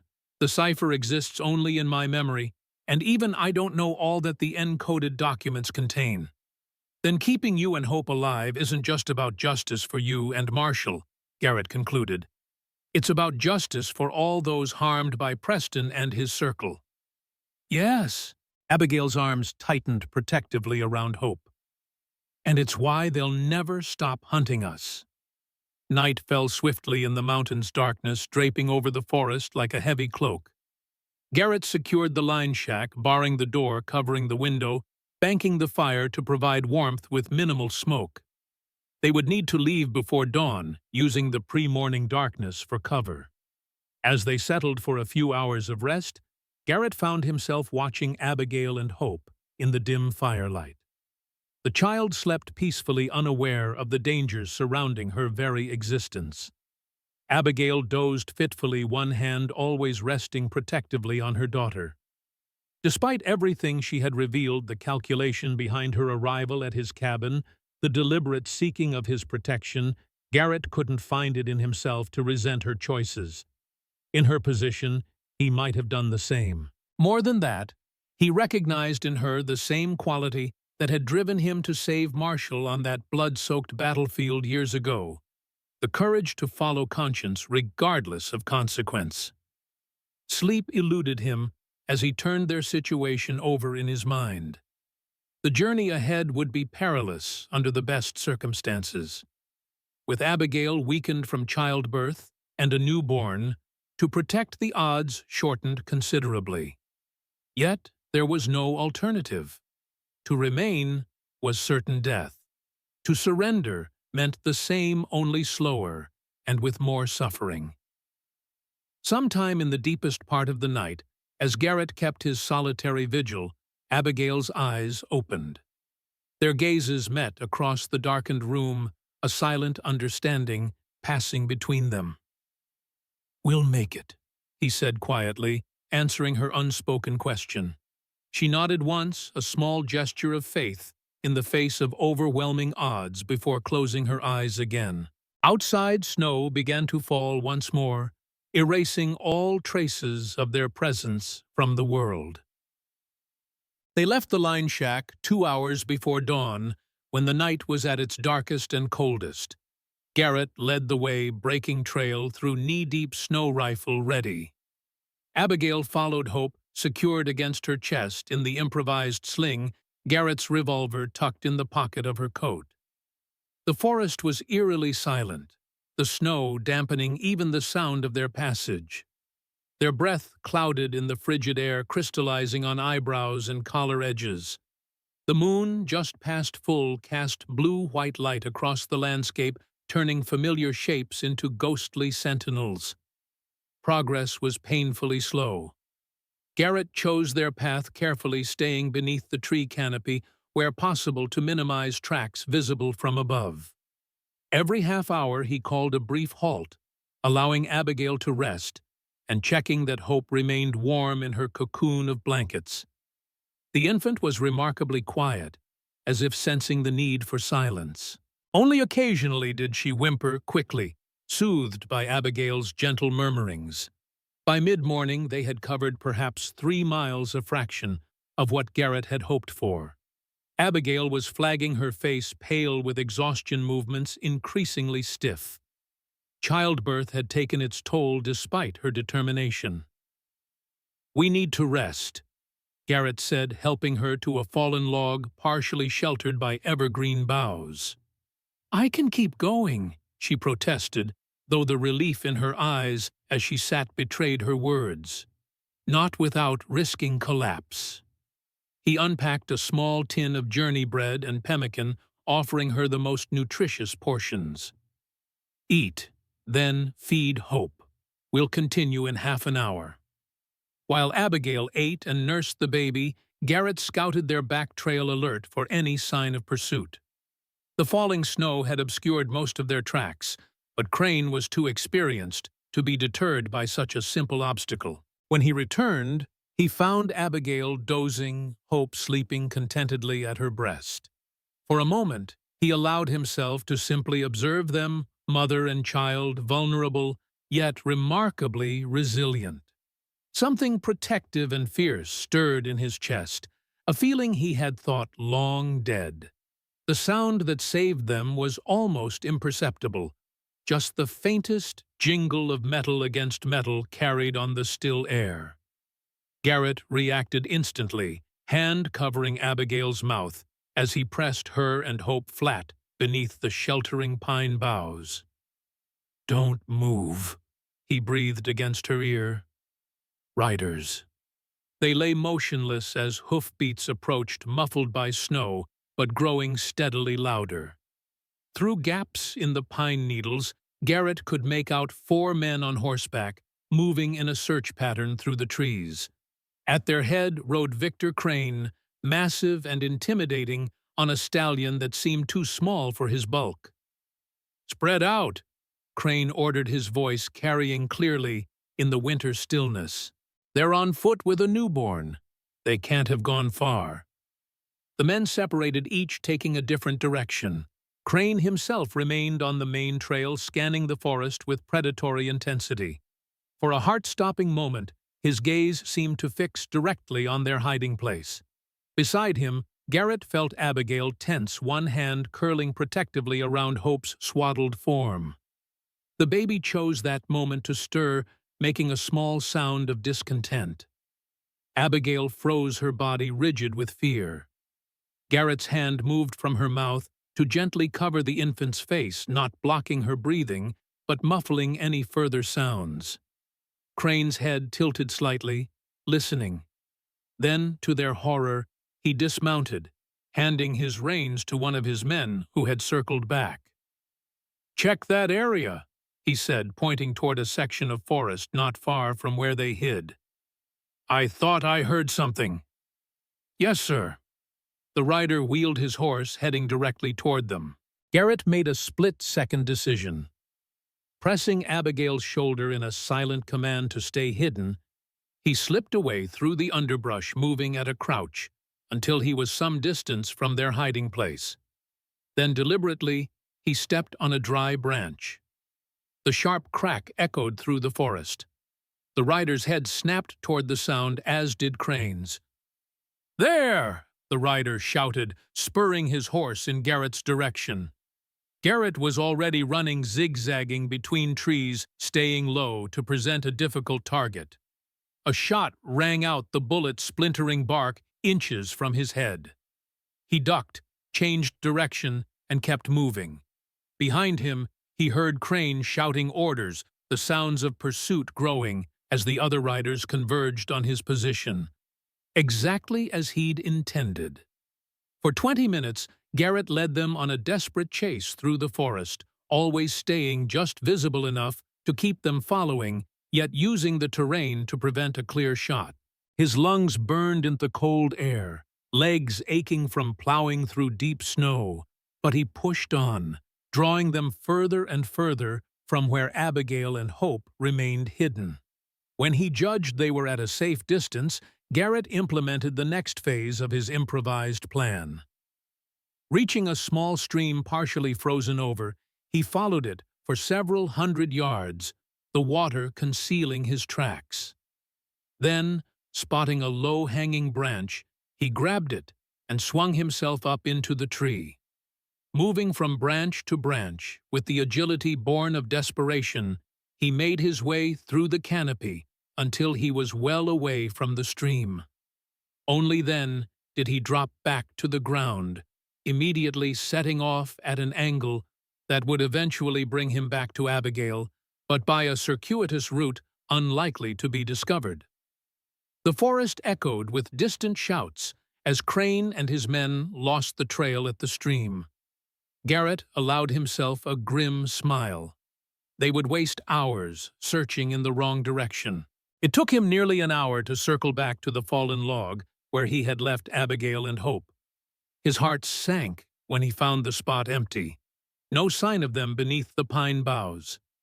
Had they been discovered after all? Had Abigail fled, thinking him captured or killed? Then he saw it. A small break in the snow at the base of a nearby pine, almost invisible, unless one knew exactly what to look for. The sign they had established during their night in the line shack, 3 vertical scratches, a signal that she had moved but was safe. Following the subtle trail, only another tracker would recognize Garrett made his way deeper into the forest. He found them nearly half a mile away, concealed in a small hollow beneath a rock outcropping. Abigail's face flooded with relief when she saw him, though she remained silent, communicating her emotions through her eyes alone. Hope slept against her, oblivious to the danger they had narrowly escaped. "They've lost our trail for now," Garrett whispered, crouching beside them. "But they'll keep searching. We need to move further north before nightfall." Abigail nodded, gathering her strength. "I heard the gunshot." "Missed me by a mile," he lied, not mentioning how close the bullet had come. "Ready?" "Yes." She rose, with determination adjusting Hope in her sling. "Lead the way." They traveled until dusk, covering another 4 miles of difficult terrain. Garrett pushed them harder than he would have preferred, knowing that distance from Crane was their only advantage. Abigail never complained, though he could see the toll each step took on her still recovering body. As darkness fell, they found shelter in a natural cave formed by a rocky overhang. It was shallow but dry, and the entrance could be partially obscured with pine branches. Most importantly, it allowed for a small, nearly smokeless fire, crucial for warmth as the temperature plummeted with nightfall. "You should have been a fox instead of a doctor," Abigail said as they huddled close to the tiny flames. "The way you led them away from us." "Standard battlefield diversion," Garrett replied, though her praise warmed him more than the fire. "I've had practice evading pursuit. After your court-martial," he nodded, memories surfacing. "Spent 6 months in a Union prison camp before they transferred me to a proper military prison. Escaped during the transfer. Spent the rest of the war moving between Confederate field hospitals under assumed names." "Yet you kept treating patients," she observed, "even after what it cost you." Garrett stared into the flames, considering her words. "A surgeon's duty doesn't end because of politics or punishment. No more than a mother's duty ends because of danger," Abigail agreed, looking down at Hope's sleeping face. "We do what we must for those in our care." They fell silent, each lost in private thoughts, as the fire burned low. Outside, the wind picked up, carrying the promise of another storm. In the distance, a wolf howled, a lonely sound that seemed to embody their own isolation. "Tell me about them," Abigail said suddenly. "Eleanor and Sarah, if you don't mind." Garrett stiffened, slightly surprised by the request. Few people knew those names, and he never spoke them aloud. Yet something in Abigail's gentle tone made the question feel like a gift, rather than an intrusion. "Eleanor was a teacher before we married," he began, voice low. "Taught at a small school near Richmond. She loved books, poetry especially. Could recite Wordsworth from memory." The words came easier than he expected, memories flowing like a long dammed river finally breaching its barriers. "Sarah was born in '63 while I was serving with the 5th Virginia. I got leave to see her when she was 2 weeks old. She had Eleanor's eyes, dark blue, serious, like she was already thinking deep thoughts." A ghost of a smile touched his lips. "Tiny little thing. My hand could cover her whole body." "When did you lose them?" Abigail asked softly. "Summer of '65. After Appomattox, but before I could get home." His voice roughened. "Typhoid swept through Richmond. By the time I reached them, they were already gone, buried together in the church cemetery." Abigail's hand found his in the darkness, a simple human connection offering comfort without platitudes. "I'm sorry. Been a long time now," he said, though the pain in his voice belied the words. "Some grief doesn't fade with time," she observed. "It just becomes part of who we are." Garrett nodded, recognizing the truth in her words. They sat in companionable silence, hands still joined until hope stirred hungry and demanding attention. While Abigail nursed the infant, Garrett stepped outside their shelter ostensibly to check the perimeter, but really to compose himself. The night air was sharp in his lungs, steadying him after the unexpected emotional terrain he had traversed. Above, stars glittered between racing clouds, indifferent to human struggles below. The mountains stood as they had for millennia, silent witnesses to generations of joy and suffering. Perspective, Garrett thought. In the face of such vastness, his personal pain seemed smaller, not insignificant, but perhaps more bearable. When he returned to the shelter, Abigail had finished nursing Hope and was changing the infant's swaddling cloths with practiced efficiency. "Storm coming," he reported, settling back beside the fire. "We should try to reach the old mining camp tomorrow before it hits. There's an abandoned cabin there where we can wait it out." "How far?" "6 miles rough going," he hesitated. "If it's too much." "It's not," she interrupted firmly. "I'm stronger than I look, Garrett Sullivan." A rare smile crossed his face. "I'm beginning to see that." They took turns sleeping that night, each watching over the other during their guard shift.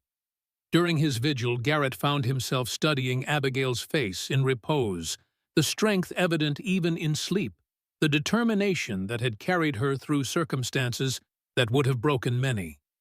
He had known brave women before Eleanor had shown remarkable courage during the early uncertain days of the war, but Abigail's particular blend of vulnerability and resilience affected him deeply.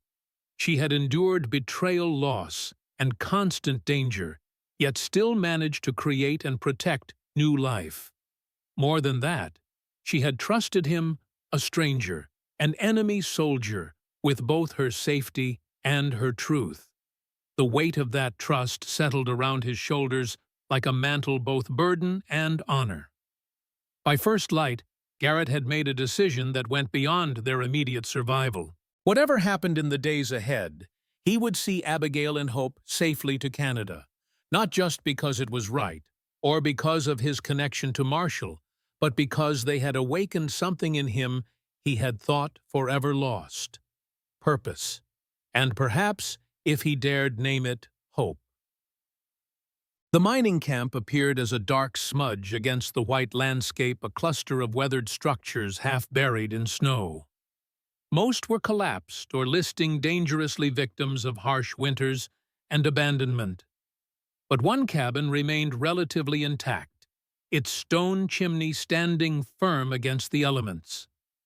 Garrett and Abigail approached cautiously, alert for any sign that others had preceded them. The undisturbed snow around the buildings was reassuring, but Garrett insisted on scouting the area thoroughly before allowing Abigail and Hope to enter the cabin. "Clear," he reported, returning from his inspection. "No one's been here in months, maybe years." The cabin's interior was dusty, but dry, with a small iron stove, a crude table, and frames that had once supported bunks along one wall. Miners' tools hung from pegs, and rusted tins lined a rough shelf left behind when the silver vein played out and the camp was abandoned. Garrett quickly set about making the space habitable, sweeping away dust and cobwebs, checking the stovepipe for blockages, gathering what dry wood remained in the lean-to behind the cabin. Abigail helped where she could, one-handed, with Hope secured against her. By midday, they had transformed the abandoned cabin into a reasonable shelter. The stove radiated welcome heat, melting snow provided fresh water, and the sparse supplies from their packs made a simple but nourishing meal. Outside, the sky had darkened ominously, heavy clouds pressing down on the mountains like a physical weight. The wind strengthened, carrying the first flakes of what promised to be a significant storm. "Good timing," Garrett observed, securing the cabin's shutters against the coming onslaught. "This one's going to be fierce." "How long will it last?" Abigail asked, settling Hope in a makeshift cradle fashioned from a wooden storage box padded with blankets. "Hard to say. Mountain storms can blow through in hours or linger for days." He added wood to the stove, building up the fire. "Either way, we're better off waiting it out. Crane won't be tracking in this weather." As if to emphasize his words, the wind howled around the cabin, rattling the shutters and driving snow through every tiny crack in the aging structure. Within an hour, the storm had transformed into a full blizzard, the world outside reduced to a swirling white void. The enforced confinement created an unexpected intimacy. The cabin was small, the stove's warmth drawing them close together. They spoke quietly, sharing stories from before the war, memories untainted by the suffering that came later. Garrett described growing up in Virginia's Shenandoah Valley, learning medicine from his father, who had been the local doctor. Abigail spoke of her childhood in Ohio, her mother's garden, her early dreams of becoming a teacher like Eleanor. "How did you become a nurse instead?" Garrett asked, as he whittled a small wooden toy for Hope, a simple rattle that would someday make her laugh. "When the war came, there was such need," Abigail replied, mending a tear in her coat. "My mother had taught me herb lore and basic healing. It seemed the most useful way to serve." She glanced up, a hint of mischief in her eyes. "And I wanted adventure, if I'm being honest, to see beyond Millfield." "Did you find it adventure?" "More than I bargained for." Her expression sobered. "The hospital tents were educational in ways no finishing school could match." Garrett nodded, understanding perfectly. "War makes quick teachers of us all." "Yes." Abigail set aside her mending, watching him work on the toy. "When did you know you wanted to be a doctor?" "Always," he replied without hesitation. "Earliest memory is following my father on his rounds, carrying his bag. Never considered any other path." "And the war? Did it change how you saw medicine?" Garrett's hands stilled momentarily. "Changed everything. Before I thought healing was straightforward, find the ailment, apply the cure. War taught me it's messier than that." He resumed his whittling, careful strokes, shaping the wood. "Sometimes you save someone only to send them back to the slaughter. Sometimes you choose who lives based on who can return to fighting soonest. Is that why you helped marshal a rejection of those choices?" "Partly." Garrett considered his words carefully. "He was unconscious when they brought him in, Union officer behind Confederate lines. My commanding officer ordered minimal treatment, just enough to keep him alive for questioning." His jaw tightened at the memory. "But he had information they wanted, and their methods of questioning. I'd seen the results." "So you treated him fully, then helped him escape," Abigail concluded. "Seemed like the right thing at the time." Garrett's tone was matter-of-fact, without regret, despite the consequences he had faced. "Still does." Abigail studied him with new understanding. "You're a rare man, Garrett Sullivan." "Just a doctor who remembers his oath." He demurred, uncomfortable with her praise. The storm intensified, as night fell, wind shrieking around the cabin like lost souls. The temperature dropped sharply, frost forming on the inside of the windows despite the stove's efforts. They moved their bedrolls closer to the heat source, creating a small island of warmth in the otherwise frigid cabin. Hope woke frequently hungry or uncomfortable in the strange surroundings. Abigail tended to her with patient devotion, singing softly, as she nursed lullabies and folk songs that seemed to calm the infant even when the storm raged at its fiercest. During one such interlude, as Abigail sang a gentle melody about meadows and streams, Garrett found himself transported to another time and place, a small house in Virginia. Eleanor's voice singing those same words to baby Sarah. The memory was so vivid it caught him off guard, a physical ache in his chest. "I know that song," he said when Abigail finished. "Eleanor used to sing it." "It's very old," Abigail replied. "My grandmother taught it to me." "Would you sing it again?" The request felt awkward on his lips, but Abigail smiled and obliged, her voice soft but clear above the storm's fury. As the familiar melody washed over him, Garrett closed his eyes, allowing memories long suppressed to surface, not with the usual sharp pain, but with a bittersweet ache that felt almost like healing. When the song ended, he opened his eyes to find Abigail watching him, her expression gentle with understanding. "Thank you," he said simply. She nodded, then hesitated before speaking again. "Marshall used to hum that tune when he was working, said it helped him think." Her voice softened. "It's part of the cipher, actually. The melody provides the key to decoding his notes." "Clever," Garrett acknowledged. "Few would connect a lullaby to espionage work." "That was Marshall's genius. He hid things in plain sight, using the ordinary to mask the extraordinary." A shadow crossed her face. "I wish you could have known him properly, I mean, not just as a wounded soldier." "Tell me about him," Garrett suggested, recognizing her need to speak of the man she had loved. Abigail's expression lightened memories, bringing both joy and sorrow. "He was brilliant, but not in an intimidating way. Could make anyone feel comfortable, from senators to stable boys. He noticed everything, tiny details most would overlook." She spoke for nearly an hour, painting a portrait of Thomas Marshall that went far beyond the legendary spy Garrett had heard about during the war. The man who emerged from her stories was complex-principled, occasionally stubborn, with a dry wit and profound devotion to both country and the woman he loved. "He would have been a wonderful father," she concluded softly, looking down at Hope's sleeping face.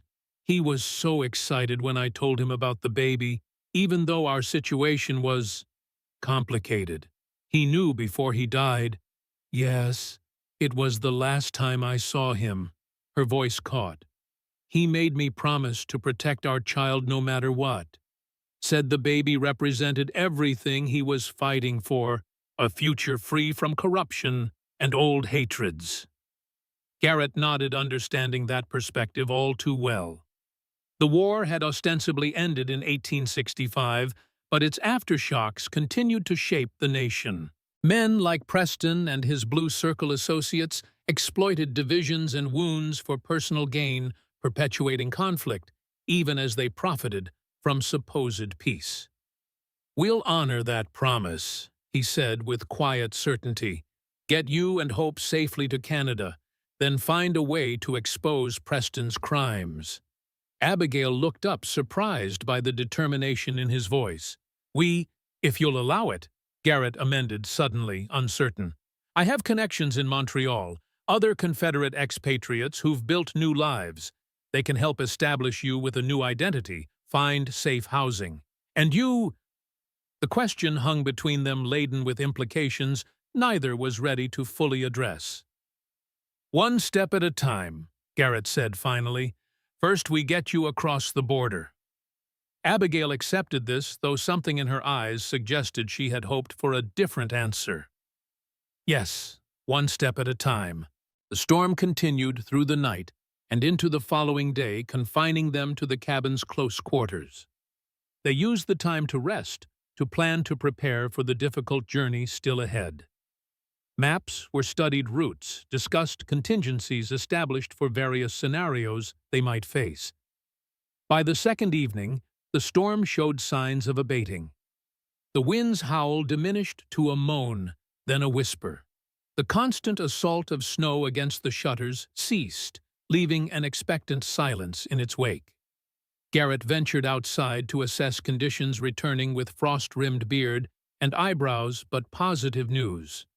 Storms passing. Stars visible to the north. We should have clear weather by morning. How deep is the snow? Thigh-high in places, but settling already. Cold snap coming will firm it up, make travel easier. He shed his outer layers, moving to the stove to warm his hands. If conditions hold, we can reach the St. Mary River in 4 days. And the border shortly after, Abigail concluded, relief evident in her voice. Yes?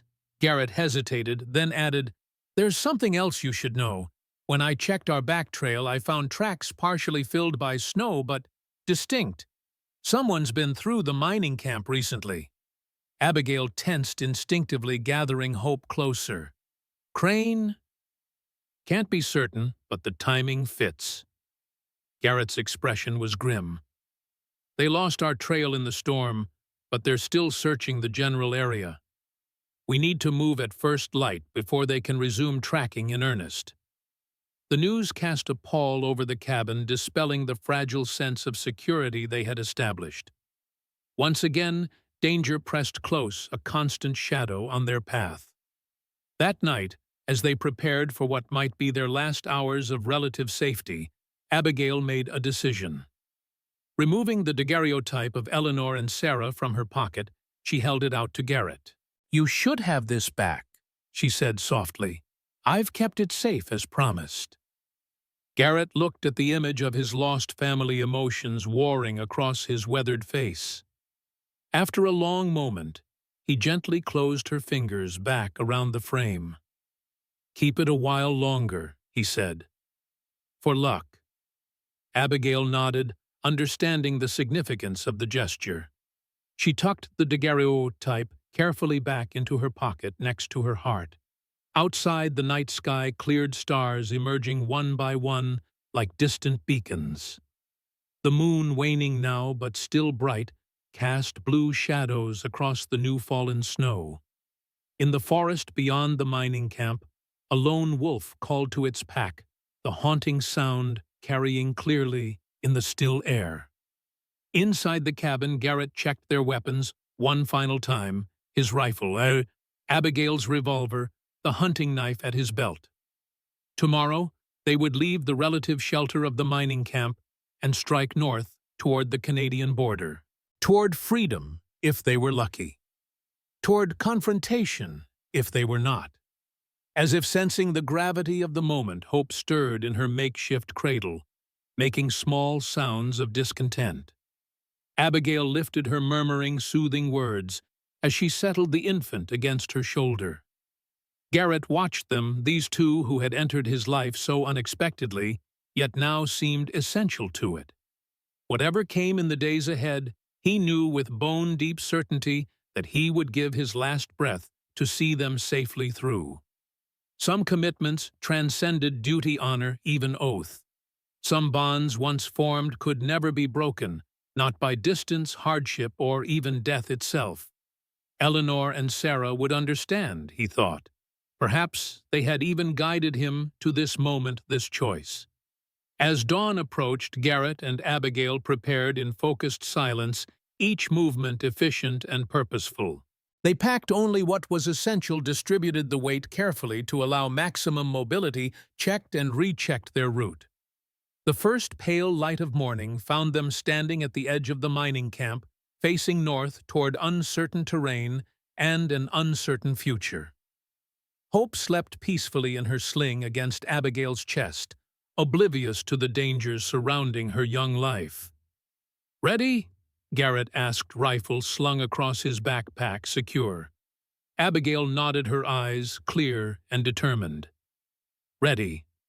Without further words, they set off across the pristine snow, two figures and a tiny third moving steadily northward as the sun crested the eastern mountains, painting the world in shades of gold and promise. Behind them, the abandoned mining camp stood silent, already erasing evidence of their brief presence. Ahead lay miles of wilderness, a river crossing, and the border that represented their best hope for safety. And somewhere in between, Victor Crane and his men continued their relentless hunt. Summit Falls dozed under a blanket of fresh snow, its streets quiet in the late afternoon lull. The storm had passed, leaving the town transformed into a winter postcard smoke, curling from chimneys, icicles hanging from eaves, children's snowmen standing guard in front yards. At the center of town, Judge Holloway's house stood apart from its neighbors, larger and more refined, with columns flanking the entrance and actual glass in all its windows. A pair of armed men stood on the porch despite the cold, their presence announcing the importance of the visitor within.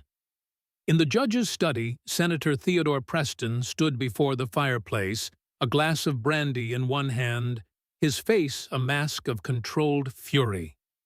At 58, Preston cut an impressive figure, tall, solidly built with silver hair and beard, meticulously groomed to project an image of distinguished authority. Only his eyes betrayed his true nature, cold, calculating with the predatory focus of a man accustomed to power.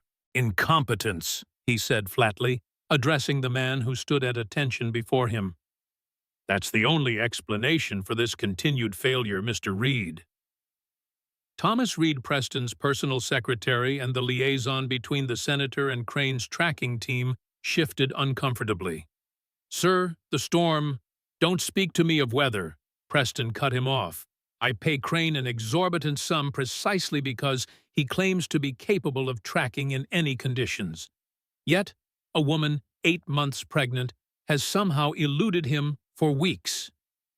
"9 months now, sir," Reed corrected, then immediately regretted it, as Preston's gaze sharpened dangerously. "Yes, 9 months." Preston set down his glass with deliberate control. "Which means the child has likely been born. A complication I specifically instructed Crane to prevent." Reed swallowed nervously. "Mr. Crane believes they're heading north, sir, toward the Canadian border. He's sent word requesting additional men and resources to cut them off." "Of course they're heading north," Preston snapped. "It's their only logical choice. And yes, provide whatever Crane requires. But make it clear, I expect results.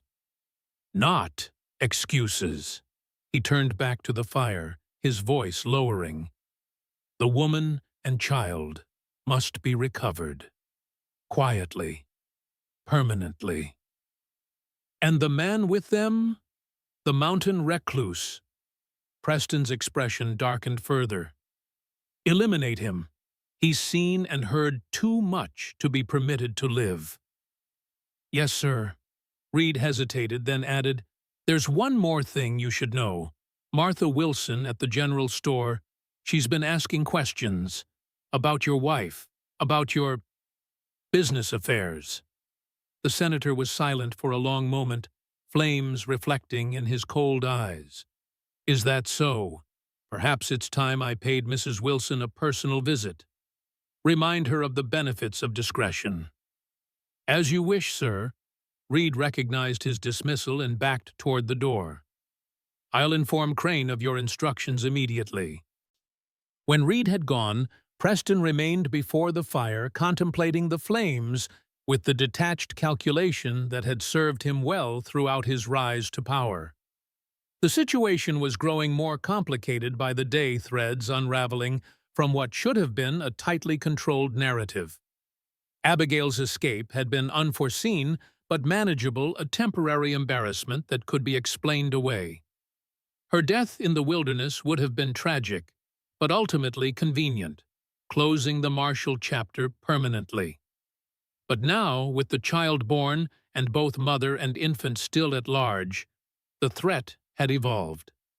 If Abigail reached Canada with Marshall's offspring and the encoded evidence, everything Preston had built over 2 decades could collapse.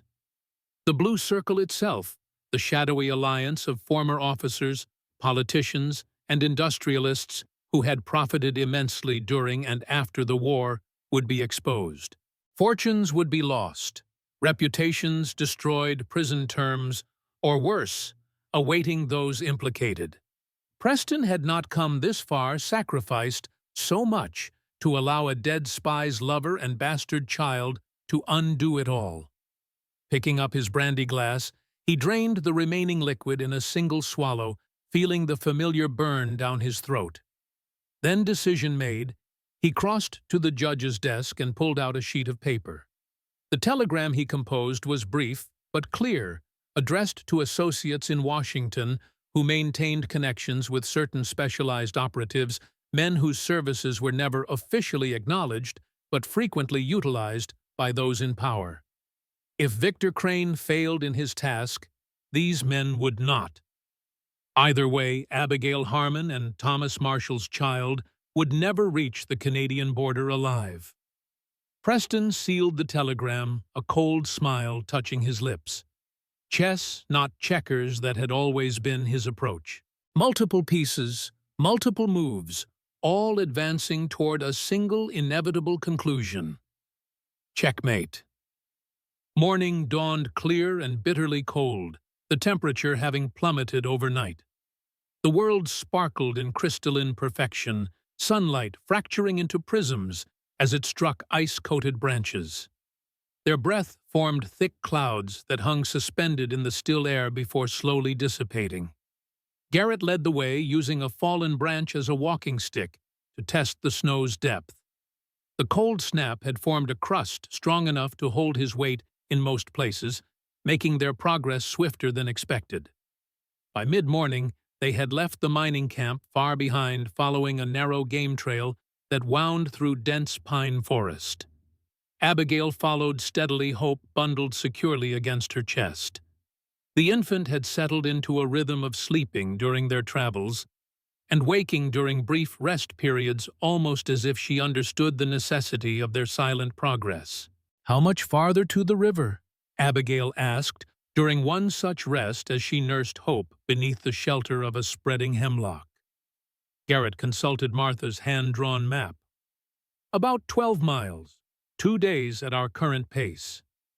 He glanced at the sky, assessing the weather. Clear conditions should hold, but the cold will deepen tonight. Abigail nodded, adjusting Hope's swaddling to better protect her from the biting air. Despite the challenges of their journey, she looked stronger with each passing day, her body recovering from childbirth with remarkable resilience. They continued northward, moving through terrain that grew increasingly rugged as they approached the foothills that separated them from the St. Mary River Valley. Game trails disappeared, forcing them to navigate between rocky outcroppings and through thickets of scrub pine. The going was slow, each mile earned through persistence and careful route finding. Late in the afternoon, as shadows lengthened across the snow, Garrett raised his hand for a halt. He stood utterly still, head slightly tilted, listening. Abigail froze, immediately alert. "What is it?" "Not sure." He scanned their surroundings, eyes narrowed. "Thought I heard something." For long moments they remained motionless, ears straining against the silence. The forest held its breath around them, not even a bird called to break the stillness. Then faint, but unmistakable, the sound of a branch snapping somewhere off to their left. "Move," Garrett whispered, guiding Abigail toward a cluster of boulders. "Stay low." They crouched behind the rocks, Garrett's rifle ready, as he peered cautiously around the edge. For several tense minutes nothing moved in the forest before them. Then a shape emerged from between distant trees, a large buck antlers branching impressively, moving with cautious dignity through the snow. Relief washed over them both. Just wildlife, not pursuit. "We're getting jumpy," Garrett said, lowering his rifle. "With good reason." Abigail's arms tightened protectively around Hope. "How close do you think Crane is?" "Too close," he admitted. "The mining camp wasn't that remote. If they picked up our trail there—" He didn't need to finish the thought. Both understood the precariousness of their position, still days from the border, burdened with the newborn, pursued by men who would not hesitate to kill them all. As twilight approached, they found shelter in a small ravine, partially covered by fallen timber. The natural formation provided protection from the wind and concealment from casual observation. Garrett constructed a lean-to of pine boughs, creating a space just large enough for Abigail and Hope to rest comfortably. "I'll take first watch," he said, settling himself at the entrance, where he could observe the approach from all directions. "Wake me in 4 hours," Abigail insisted.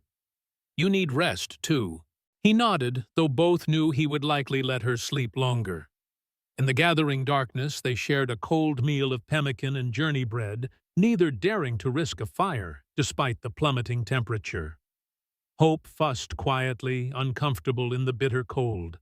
Abigail tucked the infant inside her coat, sharing body warmth, while Garrett arranged every available blanket to create a cocoon around them both. "She's so small to endure such hardship," Abigail whispered, stroking Hope's cheek, as the baby finally drifted to sleep. "She's stronger than she looks," Garrett replied. "Like her mother." A ghost of a smile touched Abigail's lips. "And stubborn, like her father, I suspect." Marshall was stubborn. Impossibly so. Once he decided on a course of action, nothing could dissuade him. Her expression softened with memory. He called it determination. I called it mule-headedness. Garrett chuckled softly. "Sounds familiar. Eleanor used to say the same about me." She was right. Abigail's eyes held his in the dimness. "It's what will get us through this. That stubbornness. That refusal to surrender." He nodded, touched by her faith in him. "Get some rest. Long day tomorrow." As Abigail and Hope slept, Garrett kept his solitary vigil ears attuned to every sound in the night forest. The cold, deepened stars, brittle and sharp overhead in the moonless sky. His thoughts ranged ahead to the challenges still facing them, the river crossing the final push to the border, the uncertain reception they might find in Canada. Would Preston's influence extend across that invisible line? Would they ever truly be safe? Questions without answers. Yet, he could not stop his mind from circling them, planning for contingencies, preparing for the worst, while hoping for better. Sometime in the deepest part of the night, as Garrett fought the insidious creep of fatigue, a sound snapped him to full alertness, a sound so faint it might have been imagination, except his instincts recognized its significance immediately. Metal touching metal. The distinctive clink of a rifle sling against a buckle. Someone was out there. Garrett froze, eyes scanning the darkness beyond their shelter. Nothing moved, yet he knew with absolute certainty they were no longer alone in these woods. With exquisite care, he reached over and placed his hand gently over Abigail's mouth. Her eyes opened instantly, fully alert, with a spy's trained response to danger. He leaned close, lips nearly touching her ear. "Visitors," he breathed the word barely a whisper. "When I move, be ready to follow, quickly and silently." She nodded against his palm, already gathering Hope closer, securing the sling. Garrett eased toward the rear of their shelter, where he had deliberately left a small gap in the construction, an emergency exit. The space was tight, but they could squeeze through if necessary. Just as he prepared to signal Abigail to move, a voice shattered the night's stillness. "We know you're in there, Sullivan." Victor Crane's distinctive rumble pitched to carry just far enough. "Come out now, and maybe the woman and child live." Garrett closed his eyes briefly. Their position was compromised, their escape route potentially watched. Direct confrontation would put Abigail and Hope at unacceptable risk. He made a swift decision. "Get ready to run," he whispered to Abigail, pressing his rifle into her hands. "When you hear shooting, go through the back. Head northeast. Don't stop, don't look back." Her eyes widened with understanding and protest. "Garrett, no time to argue." He squeezed her hand once, then pressed something else into it, the map to the border. "Keep Hope safe." Before she could object further, he moved to the shelter's entrance, raising his voice to carry to their hidden pursuers. "I'm coming out, Crane. The woman needs more time. She's nursing the baby." "1 minute," came the reply from the darkness. "Then we come in shooting." Garrett used the precious seconds to ensure Abigail was positioned at the rear exit, the rifle and map secure. Their eyes met one final time, volumes spoken in that silent exchange. Then he stepped out into the open, hands raised to shoulder height, clearly visible. "That's far enough," Crane's voice directed from behind a large pine 30 yards away. "Where's the woman?" "Safe," Garrett replied evenly. "What's this about Crane? Since when does the U.S. Army hunt pregnant women through the wilderness?" A low chuckle answered him. "This isn't Army business, Sullivan. It's personal and profitable." Crane emerged partially from behind the tree, his massive frame unmistakable even in the darkness. "Senator Preston values his privacy and his property." "A woman isn't property," Garrett said deliberately, keeping their attention on him. From the corner of his eye, he saw shadows moving, at least 3 men besides Crane, positioning themselves strategically. "That's between the senator and his wife," Crane replied. "My concern is collecting what I came for." He stepped fully into the open rifle held casually but ready. "Now where is she?" "Gone," Garrett lied smoothly. "Left during your little speech. Probably a mile away by now." Crane's expression darkened. "Search the shelter," he ordered, and one of his men moved forward cautiously. Garrett tensed, ready to create the diversion Abigail would need. His hand drifted slowly toward the revolver at his hip, a movement Crane noticed immediately. "I wouldn't," the big man warned. "You're outnumbered and outgunned." "Maybe," Garrett acknowledged, "but you'll be the first to die." The standoff stretched between them, neither man willing to back down. Behind them, the searcher reached the lean-to rifle first. "Nothing here, boss," he called after a moment. "Place is empty."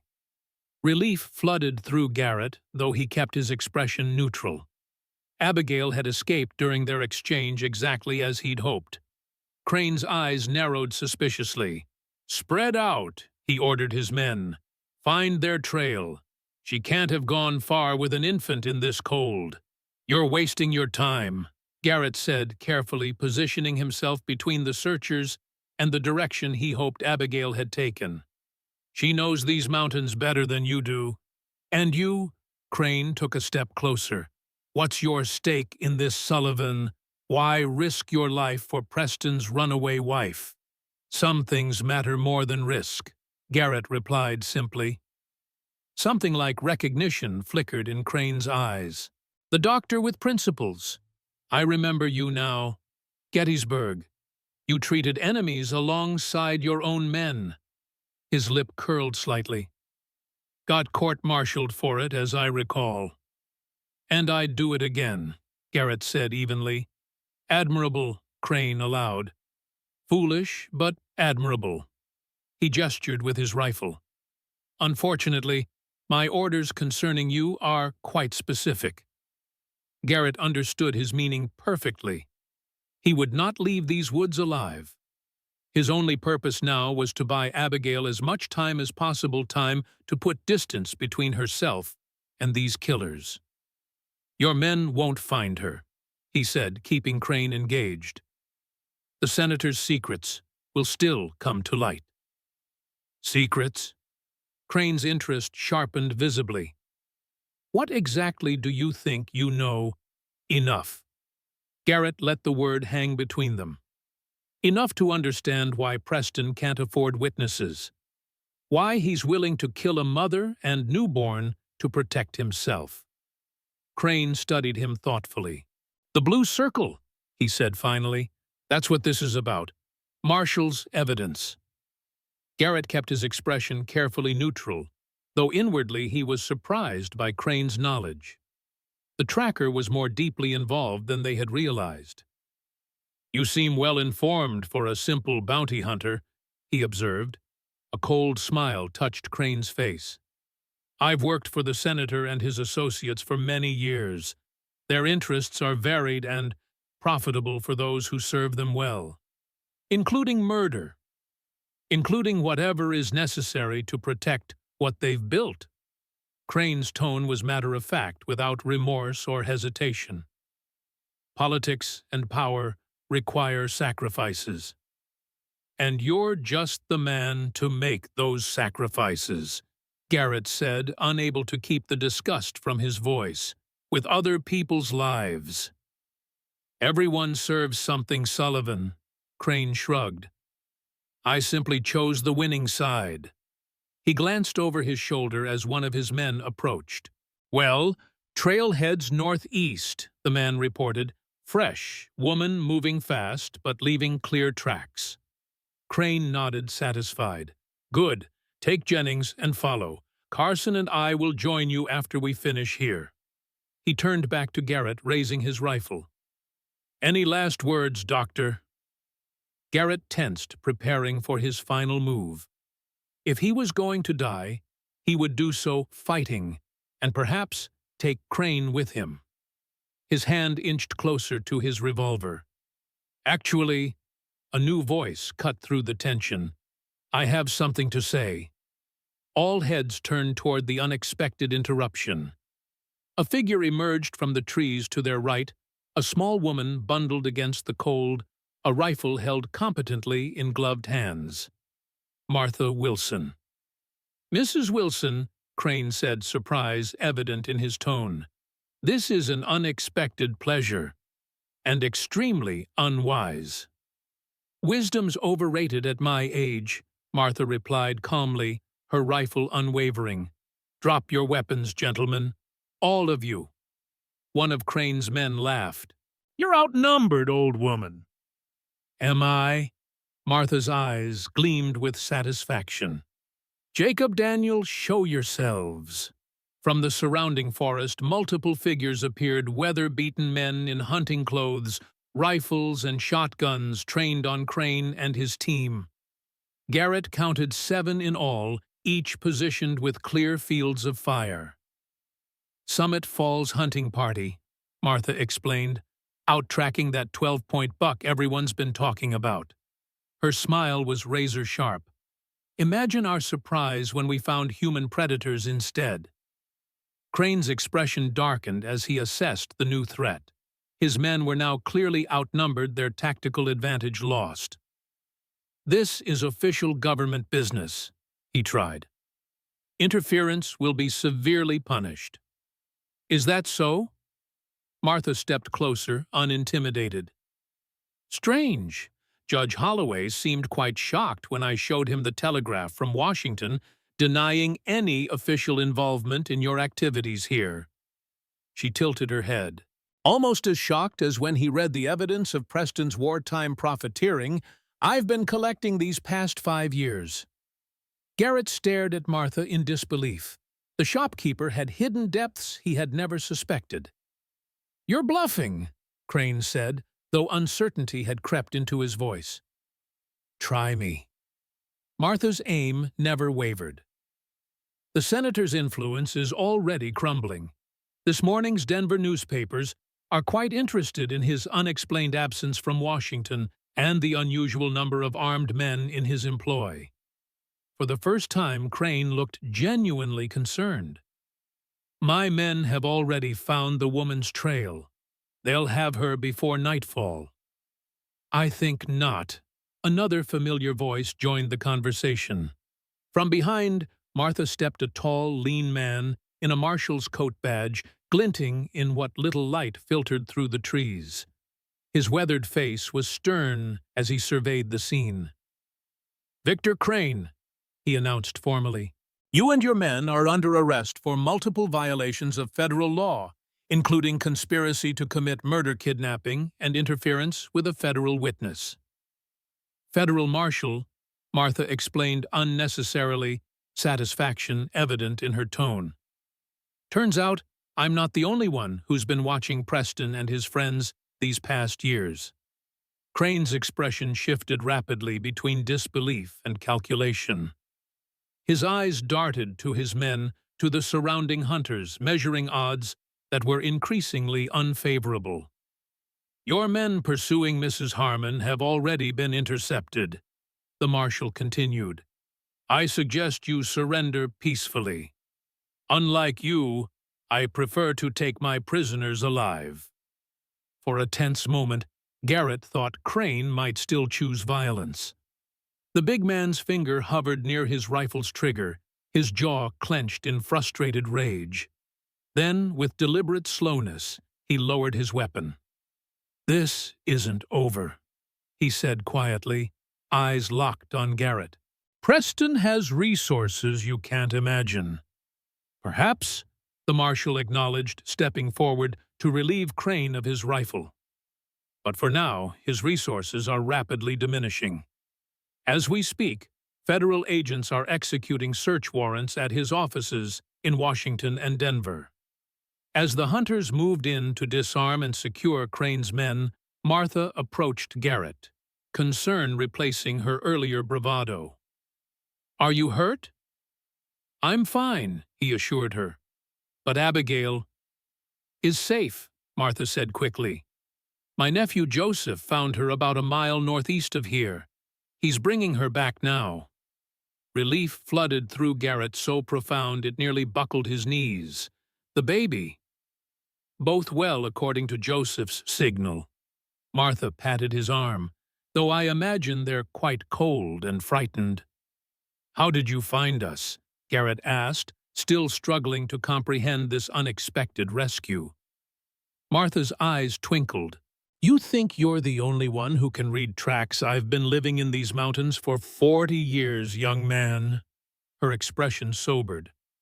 "When you didn't return from town that last time, I got worried. Then Preston arrived, asking questions that weren't entirely about finding his beloved wife." "You've been following us." "Keeping tabs," she corrected. "I had Joseph and the others watching the trails north. When Crane started gathering men for a final push, I contacted Marshal Turner." She nodded toward the lawman, now supervising as Crane and his men were bound. "He's been investigating Preston's activities for the Treasury Department." Garrett shook his head in amazement. "All this time, I thought we were alone." "No one's ever truly alone," Martha said softly. "Not even stubborn mountain hermits who think they want to be." Before Garrett could respond, movement at the edge of the clearing caught his attention. Joseph Wilson, Martha's burly nephew, emerged from the trees, leading someone carefully by the arm. Abigail. She looked exhausted and cold, but blessedly alive. Hope was cradled in her arms, bundled so completely that only a tiny pink face was visible. Without conscious thought, Garrett moved toward them, covering the distance in long strides. Abigail looked up at his approach, relief washing over her features. "You're alive," she breathed, reaching for him with her free hand. "So are you." He took her cold fingers in his, squeezing gently, then placed his other hand on Hope's bundled form. "Both of you." "I heard shooting," Abigail said, her voice shaking slightly. "I thought—" "I'm fine," he assured her. "And Crane won't be troubling us anymore." She glanced past him to where the tracker and his men were being secured for transport. "What happened?" "Martha happened," Garrett said, a hint of wonder still in his voice. "And apparently she has friends in high places." "More like low places with high principles," Martha corrected, joining them. Marshal Turner has been building a case against Preston and the Blue Circle for years. Your evidence will finally close the net. Abigail stared at the elderly shopkeeper in amazement. How did you know about the Blue Circle? My late husband was quartermaster for the Union Army, Martha explained. He noticed discrepancies in supply requisitions, goods paid for, but never delivered inflated prices, mysterious shortages that always seemed to benefit certain contractors. Her eyes hardened with old anger. When he reported his concerns, he was found dead 3 days later. Official verdict: suicide. I'm so sorry, Abigail said softly. It was a long time ago, Martha replied. But I never stopped looking for the truth. When Preston became prominent after the war, I recognized his name from William's notes. A grim smile touched her lips. I've been watching him ever since, gathering whatever scraps of evidence I could find. And now you have me, Abigail said, understanding dawning in her eyes, and Marshall's encoded evidence. If you're willing, Martha confirmed. Marshal Turner has the authority to offer you protection in exchange for your testimony. Hope squirmed in her wrappings, making small sounds of hunger or discomfort. Abigail adjusted the blankets, her expression thoughtful. What about Preston himself? Garrett asked. He's still out there. Not for long, Marshal Turner answered, approaching their group. My deputies in Summit Falls are moving to apprehend him as we speak. With Crane's capture and testimony, we have enough to hold him while we process Mrs. Harmon's evidence. And if he resists, Garrett pressed, knowing the senator was unlikely to surrender quietly. Turner's expression hardened. Then he'll discover that federal marshals are authorized to use whatever force is necessary to apprehend dangerous fugitives. What happens now? Abigail asked, her voice betraying her exhaustion. First we get you and the little one somewhere warm, Martha said practically. There's a proper cabin about 2 miles from here, belongs to Jacob's family. Once you're rested, Marshal Turner will escort you to Denver to formally record your testimony. And after that, Abigail looked uncertain, the future suddenly shifting from their single-minded focus on escape to the more complex reality of what might follow. Witness protection, Turner said. New identities, relocation to a safe location, likely still Canada, but with official sanction and support. Garrett felt a strange hollowness at these words. The goal they had fought so hard to achieve, Abigail and Hope's safety, was now assured, but through means that would take them far from his life. A necessary outcome, yet somehow not the one he had come to hope for. Abigail seemed to read his thoughts. Her fingers tightened around his, a silent question in her eyes. Before either could speak, commotion erupted from the direction of the prisoners. One of Crane's men had broken free and was running for the trees, a deputy in pursuit. Shots rang out, voices shouted warnings and commands. In the chaos, no one immediately noticed the lone rider approaching from the south, not until he emerged from the trees at the edge of the clearing, rifle raised. Senator Theodore Preston had found them after all. His first shot struck the deputy who had been chasing his escaped man, dropping him instantly. His second sent hunters diving for cover, splintering bark inches from Martha's head. "Down!" Garrett shouted, pushing Abigail and Hope behind the shelter of a large pine. Martha followed, remarkably spry for her age, as more shots rang out. From their position, they could see Preston dismounting, using his horse for cover as he exchanged fire with Turner and the hunters. His face was a mask of cold fury, all pretense of civility abandoned in this final confrontation. "Abigail," he shouted between shots, "I know you can hear me. This ends now." Garrett checked his revolver. 4 bullets remaining. Not enough for a protracted firefight, but perhaps enough to protect Abigail and Hope. if Preston broke through the other's defense. He's desperate, Martha observed, surprisingly calm, despite the danger. Men like Preston don't know how to lose. He hasn't lost yet, Garrett replied grimly, watching as the senator methodically picked off one of the hunters who had ventured too far from cover. Abigail held Hope close, shielding the infant's ears from the gunfire. Her face was pale but determined. He'll keep killing until he gets what he wants. Or until someone stops him permanently, Garrett said, the decision crystallizing in his mind. He turned to Martha. Keep them safe. Before Abigail could protest, he was moving, staying low, using trees and rocks for cover as he circled around the periphery of the clearing. His years in the mountains had taught him stealth, and the ongoing gunfire masked any small sounds he made. Preston was focused on the main group, unaware of Garrett's approach from his blind side. 20 yards separated them, then 15, then 10. Garrett raised his revolver, taking careful aim. One shot was all he would have before Preston's attention shifted to this new threat. He steadied his breathing, finger tightening on the trigger. "Theodore Preston!" Abigail's voice rang out across the clearing, freezing both men in place.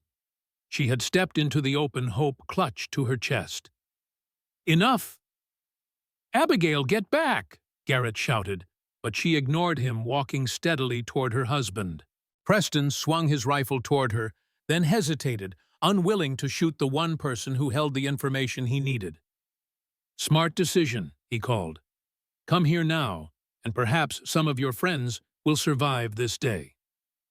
"No more killing," Abigail replied, continuing her deliberate approach. "It's over, Theodore. The evidence is already being processed. Marshal Turner's men have your offices in Washington and Denver.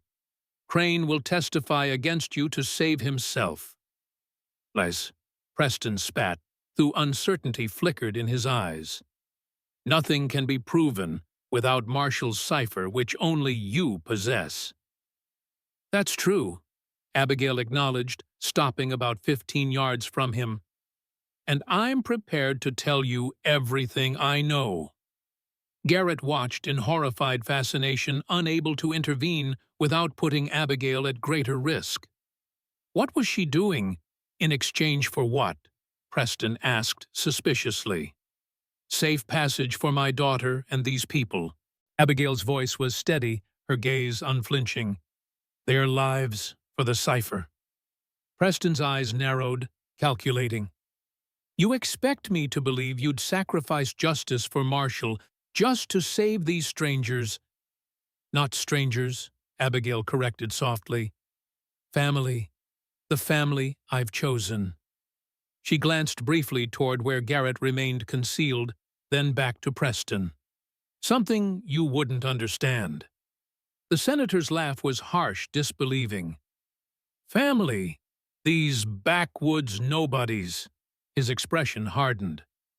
"You've lost your mind, Abigail. That or you're stalling." "I'm offering you your only chance at escape," she said evenly. "Take it or face what's coming." For a moment, Preston seemed to consider her words, rifle lowering slightly. Then his face contorted with renewed rage. "No! No more negotiations, no more games." He raised his weapon again, aiming directly at her.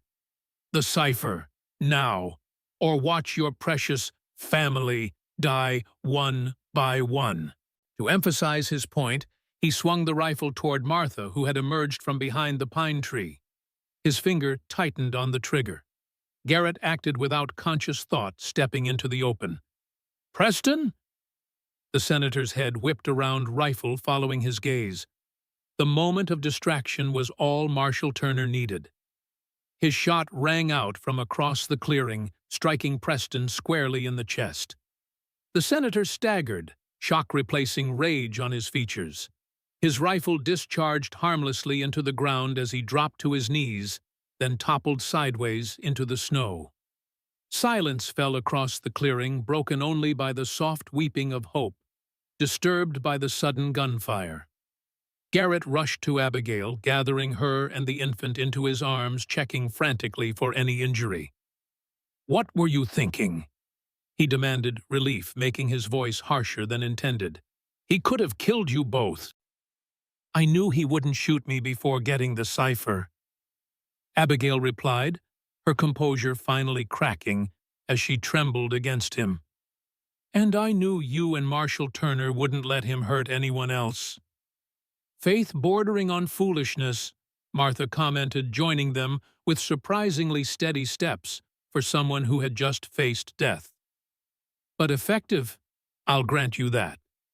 Turner approached Preston's fallen form, kicking the rifle away before checking for signs of life. After a moment, he straightened, expression grim but satisfied. "It's over," he announced. "Preston's dead." A collective exhale seemed to pass through the clearing, tension draining away, replaced by the stunned realization that their ordeal had truly ended. Crane and his remaining men were secured. The wounded deputy was being treated by one of the hunters with medical knowledge, and Preston's body lay cooling in the snow. A powerful man ultimately undone by his own corruption and arrogance. "We should move," Turner said practically. "Get everyone to shelter before dark. There's still paperwork to be done, statements to be taken." He glanced at Abigail.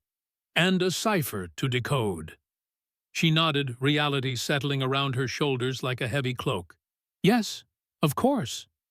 As the group began preparations to depart, Garrett found himself standing slightly apart, watching as Abigail spoke with Turner, presumably about the arrangements for her testimony and subsequent protection.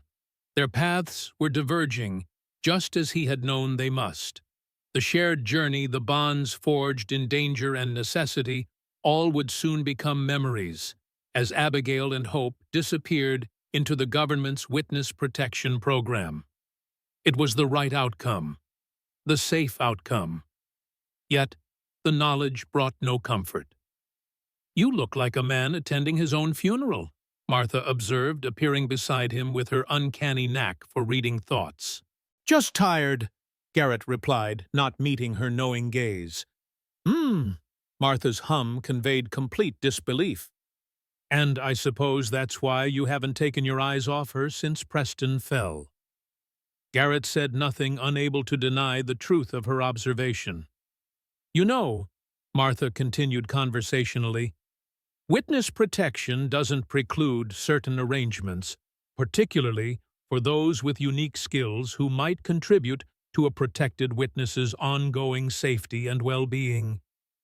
He glanced at her sharply. "What are you saying?"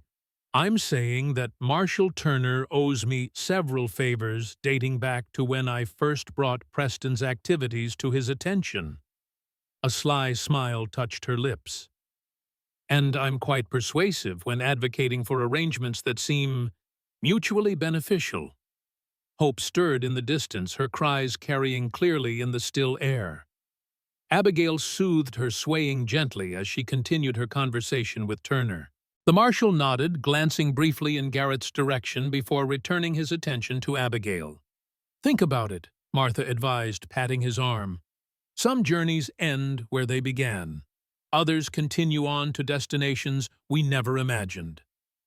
With that cryptic statement, she moved away to help organize the departure, leaving Garrett to his thoughts and the first tentative stirrings of something he had not allowed himself to feel in many years. Hope. The cabin was exactly as Martha had described, solid, well-maintained, with ample space for their entire party. Jacob's family used it primarily for extended hunting trips, but it was equipped with all the comforts of a permanent home proper: beds, a large stone fireplace, a kitchen with an actual cast-iron stove. After the privations of their journey, it seemed almost decadently luxurious. Abigail sat in a rocking chair near the fire, Hope finally sleeping peacefully after a proper feeding and changing. The warmth, the safety, the simple luxury of clean clothes and hot food had worked a transformation on them both. Even the constant wariness that had become second nature to Abigail showed signs of easing. Across the room, Marshal Turner sat at a rough-hewn table with Martha and several of his deputies, discussing the logistics of transporting prisoners and securing evidence. Crane and his men were confined in a locked storeroom under armed guard. Their journey to Denver delayed until morning. Garrett moved quietly around the cabin's periphery, checking windows, securing doors, unnecessary tasks, perhaps with so many armed men present, but habits of vigilance were not easily abandoned. His circuit eventually brought him to Abigail's side. He stood awkwardly for a moment, suddenly uncertain in this new context where danger no longer defined their relationship. "May I?" he asked, gesturing to the empty chair beside her. "Of course." She smiled, the expression transforming her tired face. "You don't need to ask permission, Garrett." He settled into the chair, his large frame making the furniture seem smaller than it was. For a while they sat in companionable silence, watching the fires dance across the hearth. "What happens now?" He finally asked the question that had been circling his mind for hours. Abigail glanced toward Turner, then back to Garrett. "Denver first. I'll provide my testimony, decode Marshall's evidence. After that," she hesitated, "Marshal Turner says they'll relocate us. New names, new beginning. Canada still. Probably, though perhaps not as far north as we had planned." Her fingers gently stroked Hope's downy head. "Somewhere I can raise her in peace, away from the memories of all this." Garrett nodded, fighting the hollowness expanding in his chest. "You'll be safe. That's what matters." Abigail studied him, something unreadable in her expression. "And will you return to your cabin?" The question caught him off guard. He hadn't thought beyond ensuring her safety, hadn't considered what his own life might look like afterward. "I suppose so," he said slowly. "It's home after all." "Is it?" Her voice was soft, but the question struck him with unexpected force. "Or is it just where you've been hiding?" Garrett looked away, uncomfortable with her perception. "I'm not hiding. I'm living as I choose." "As you were living," Abigail corrected gently, "before a pregnant widow showed up in a snowstorm and complicated everything." Despite himself, Garrett smiled. "Complicated is one word for it. I've had others believe me." She shifted Hope slightly, adjusting her position in the rocking chair. "Garrett, there's something I need to say about what happens next." He steeled himself, expecting gratitude and farewell, the necessary closure to their shared ordeal. "Marshal Turner has offered me a choice," she continued. "Standard witness protection, new identity relocation, complete separation from my past life. Or," she faltered, seemingly struggling with words that normally came so easily to her. "Or," Garrett prompted curiosity, overcoming his dread. "Or a modified arrangement." Abigail met his gaze directly now, one that would allow for certain exceptions to the usual protocols. Garrett's pulse quickened. What kind of exceptions? The inclusion of a trusted companion. Someone whose medical skills and knowledge of remote living would be valuable assets to a woman raising a child alone in a new environment. Her voice remained steady, but a hint of vulnerability showed in her eyes. Someone who might be ready to stop hiding from life. Understanding dawned slowly, almost reluctantly, as if Garrett's mind resisted a possibility too fragile to examine directly. "You're asking if I want to come with you," he said carefully, needing absolute clarity. "I'm asking if you want a second chance," Abigail corrected. "Not just at protecting a family, but at having one." Her expression softened. "Hope needs a father, Garrett. Someone to teach her strength and compassion and stubborn principles. Someone who would risk everything to keep her safe." The words hung between them, weighted with implications neither had dared voice during their desperate journey. Garrett found himself unable to respond immediately, emotions he had buried for years suddenly threatening to overwhelm his carefully maintained control. "I'm not Thomas Marshall," he said finally, the closest he could come to articulating his deepest fear that he would be a poor substitute for the man Abigail had truly loved. "No," she agreed simply. "You're Garrett Sullivan, the man who saved us both when you had every reason to turn away. The man who taught me that grace can be found in the most unexpected places." Her free hand reached for his fingers, intertwining. "I'm not asking you to replace Marshall. I'm asking if you're ready to begin something new." Hope stirred in her sleep, tiny fingers flexing against the blanket. Garrett watched the movement, transfixed by the simple miracle of new life, a life he had helped bring into the world, had fought to protect, had come to cherish as if she were his own. And perhaps, in the ways that truly mattered, she could be. "I don't know if I remember how," he admitted quietly. "To be part of a family. It's been so long." "We'll learn together," Abigail promised, "one day at a time." Garrett looked down at their joined hands, her slender fingers against his scarred ones, a contrast that somehow felt right. Beyond them, Hope slept peacefully, untroubled by the weighty decisions being made around her. In that moment, the path forward seemed suddenly blindingly clear.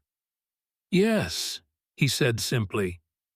The single word contained multitudes' acceptance commitment, the conscious choice to step from darkness into light. Abigail's smile in response was like sunrise breaking over mountain peaks, gradual but transformative. "Yes," she echoed, squeezing his hand. Across the room, Martha caught his eye and nodded, once satisfaction evident in her expression. Clearly, she had done more than merely suggest possibilities to Marshall Turner. Garrett made a mental note to thank her properly when opportunity allowed. Outside, night had fallen completely, stars emerging in the clear mountain sky. The storm that had threatened earlier had dissipated, leaving the world crystalline and still. Tomorrow would bring new challenges: the journey to Denver, testimony, the complex process of dismantling Preston's criminal network and building new lives from the ashes of the old. But tonight, in this moment, there was only peace. The peace of dangers survived, battles won, and futures reclaimed from those who would have stolen them. Hope stirred again, this time with the distinctive sounds that preceded waking. Abigail moved to adjust her position, but Garrett gently intervened. "May I?" he asked, arms outstretched. With a smile that held both trust and promise, Abigail placed her daughter in his hands. Hope blinked up at him, tiny features scrunching momentarily before settling into curious observation. Her eyes, still the deep blue of the newly born, seemed to look directly into his soul. "Hello, little one," Garrett whispered, cradling her with practiced gentleness. "I believe we have a journey ahead of us." Hope's response was a tiny yawn, and the faintest of smiles, perhaps real, perhaps imagined, but a benediction nonetheless. Outside, a wolf called to its mate across the valley, the sound carrying clearly in the winter air. Inside, before the crackling fire, three souls who had found each other against all odds and expectations began the first tentative moments of becoming a family. Not through blood or birth or legal documentation, but through the more enduring bonds of choice, sacrifice, and love freely given. A family forged in snow and danger, tempered by loss, and ultimately saved by the most unexpected grace of all, the courage to begin again. Epilogue. 1 year later, the small farmhouse stood on a gentle rise overlooking the St. Mary River, its fresh white paint gleaming in the summer sunshine. A wraparound porch offered views in all directions, the river to the east, rolling hills to the south, and the distant silhouette of mountains to the west. Around the house, life flourished in ordered abundance. A vegetable garden heavy with ripening produce, fruit trees showing the first blush of coming harvest, chickens pecking contentedly in their yard. Wildflowers grew in carefully tended beds, their colors vivid against the weathered gray of the split-rail fence that enclosed the property. On the porch, Garrett Sullivan, now known to neighbors as Thomas Grace, sat in a rocking chair of his own making, watching as Abigail, now Sarah Grace, moved among the garden rows, Hope balanced on her hip. The child, just past her first birthday, pointed excitedly at butterflies flitting between blossoms, her delighted laughter carrying clearly across the yard. Garrett's hands moved automatically, continuing their work on the small wooden horse he was carving, though his eyes rarely left the pair in the garden. After a year, the sight of them still filled him with quiet wonder, the family he had never expected to have, the second chance he had never thought to deserve. The trial of Victor Crane and the exposure of the Blue Circle had been front-page news across the nation for months. Senators, businessmen, and military officers had fallen from grace, as Marshall's evidence revealed the extent of their wartime profiteering and post-war corruption. Justice, long delayed, had finally been served. Through it all, Garrett and Abigail had remained sheltered in this peaceful corner of Montana territory just south of the Canadian border. Their testimony had been given in private, their identities concealed from public record. Marshall Turner had been true to his word, ensuring their safety while allowing them to build a life together. The farm was modest but prosperous. Garrett's medical skills were valuable in this remote area, bringing in steady income, and the gratitude of neighbors who had previously traveled days to reach the nearest doctor. Abigail had planted gardens both practical and beautiful, and was teaching at the small school in the nearest town. Hope thrived in their care, growing from the vulnerable newborn of their desperate flight to a sturdy, curious toddler with her mother's auburn hair and an infectious laugh that could melt the coldest heart. They had married in a simple ceremony 6 months after arriving with Martha Wilson, who visited regularly despite the distance, standing as witness. The gold band on Abigail's finger had replaced Preston's ostentatious diamond, just as Garrett had replaced the painful emptiness in her life. Not perfect, not without challenges, but real and honest and earned through trials that had revealed the true measure of them both. The front gate creaked, drawing Garrett's attention from his carving. A rider approached up the long drive, the familiar figure of Joseph Wilson astride his bay gelding. Martha's nephew served as their occasional courier, bringing news and correspondence from the outside world. Garrett set aside his work and stood raising a hand in greeting. Abigail, noticing the visitor, gathered Hope more securely and made her way toward the house. "Morning, Doc," Joseph called, dismounting at the porch steps. "Got mail from Aunt Martha and news from Marshall Turner." "Good news, I hope," Garrett replied, accepting the packet of letters. Joseph grinned. "The best kind. Last of the Blue Circle convictions came through yesterday. 20 years hard labor for the lot of them." He removed his hat, nodding respectfully to Abigail as she joined them. "Ma'am, little Miss Hope." Hope regarded the visitor solemnly before breaking into a toothless smile and reaching for his hat. "None of that, young lady," Abigail chided gently, adjusting her daughter out of the grabbing range. "Thank you for bringing the news, Joseph. Will you stay for lunch?" "Wouldn't say no to your cooking, ma'am, if it's no trouble."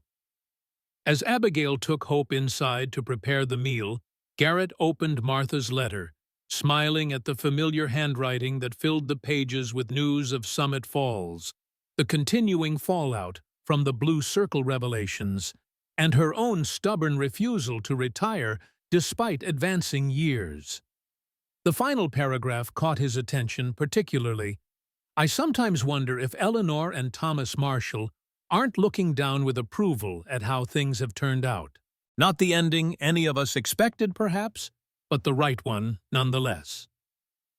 You've found your grace, Garrett Sullivan, just as the engraving on your mother's ring promised. Some might call it fate. I call it justice, the good kind, that brings healing rather than merely punishment. Give my love to Abigail and little Hope. Tell that child her honorary grandmother expects great things from her. After all, she's the daughter of two of the most stubborn, principled people I've ever had the pleasure to know. Heaven help us all when she comes into her own. Garrett folded the letter, carefully tucking it into his shirt pocket, as he gazed out over the land that had become home.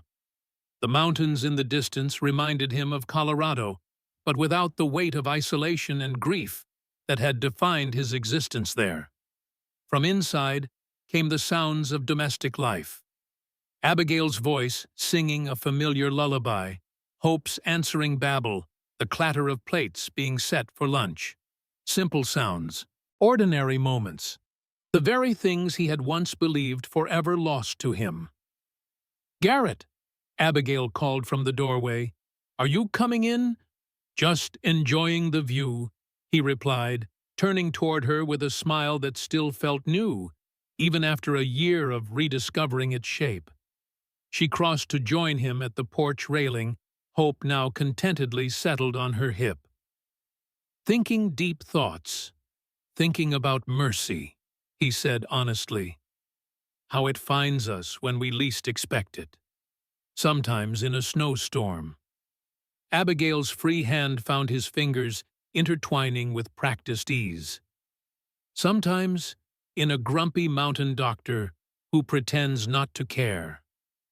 "I never fooled you for a minute, did I?"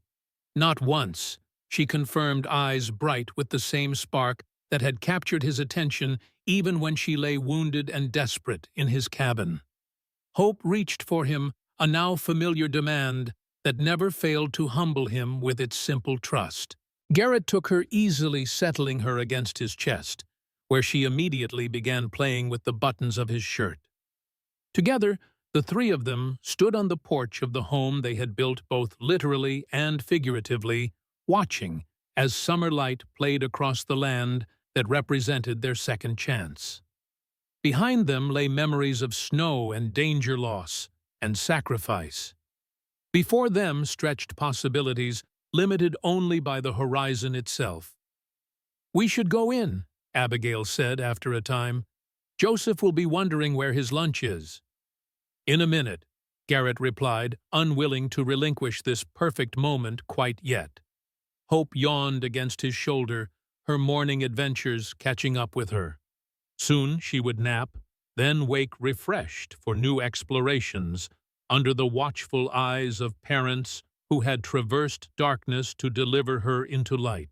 "I love you," Garrett said simply, the words still new enough to carry weight, familiar enough to come without hesitation. "Both of you." Abigail leaned against him, completing the circle of their embrace. "And we love you. Always." The wind shifted, carrying the scent of ripening apples from the small orchard beyond the garden. Somewhere in the distance, a wolf called to its mate. Not the lonely cry of winter, but the contented sound of one who had found its home.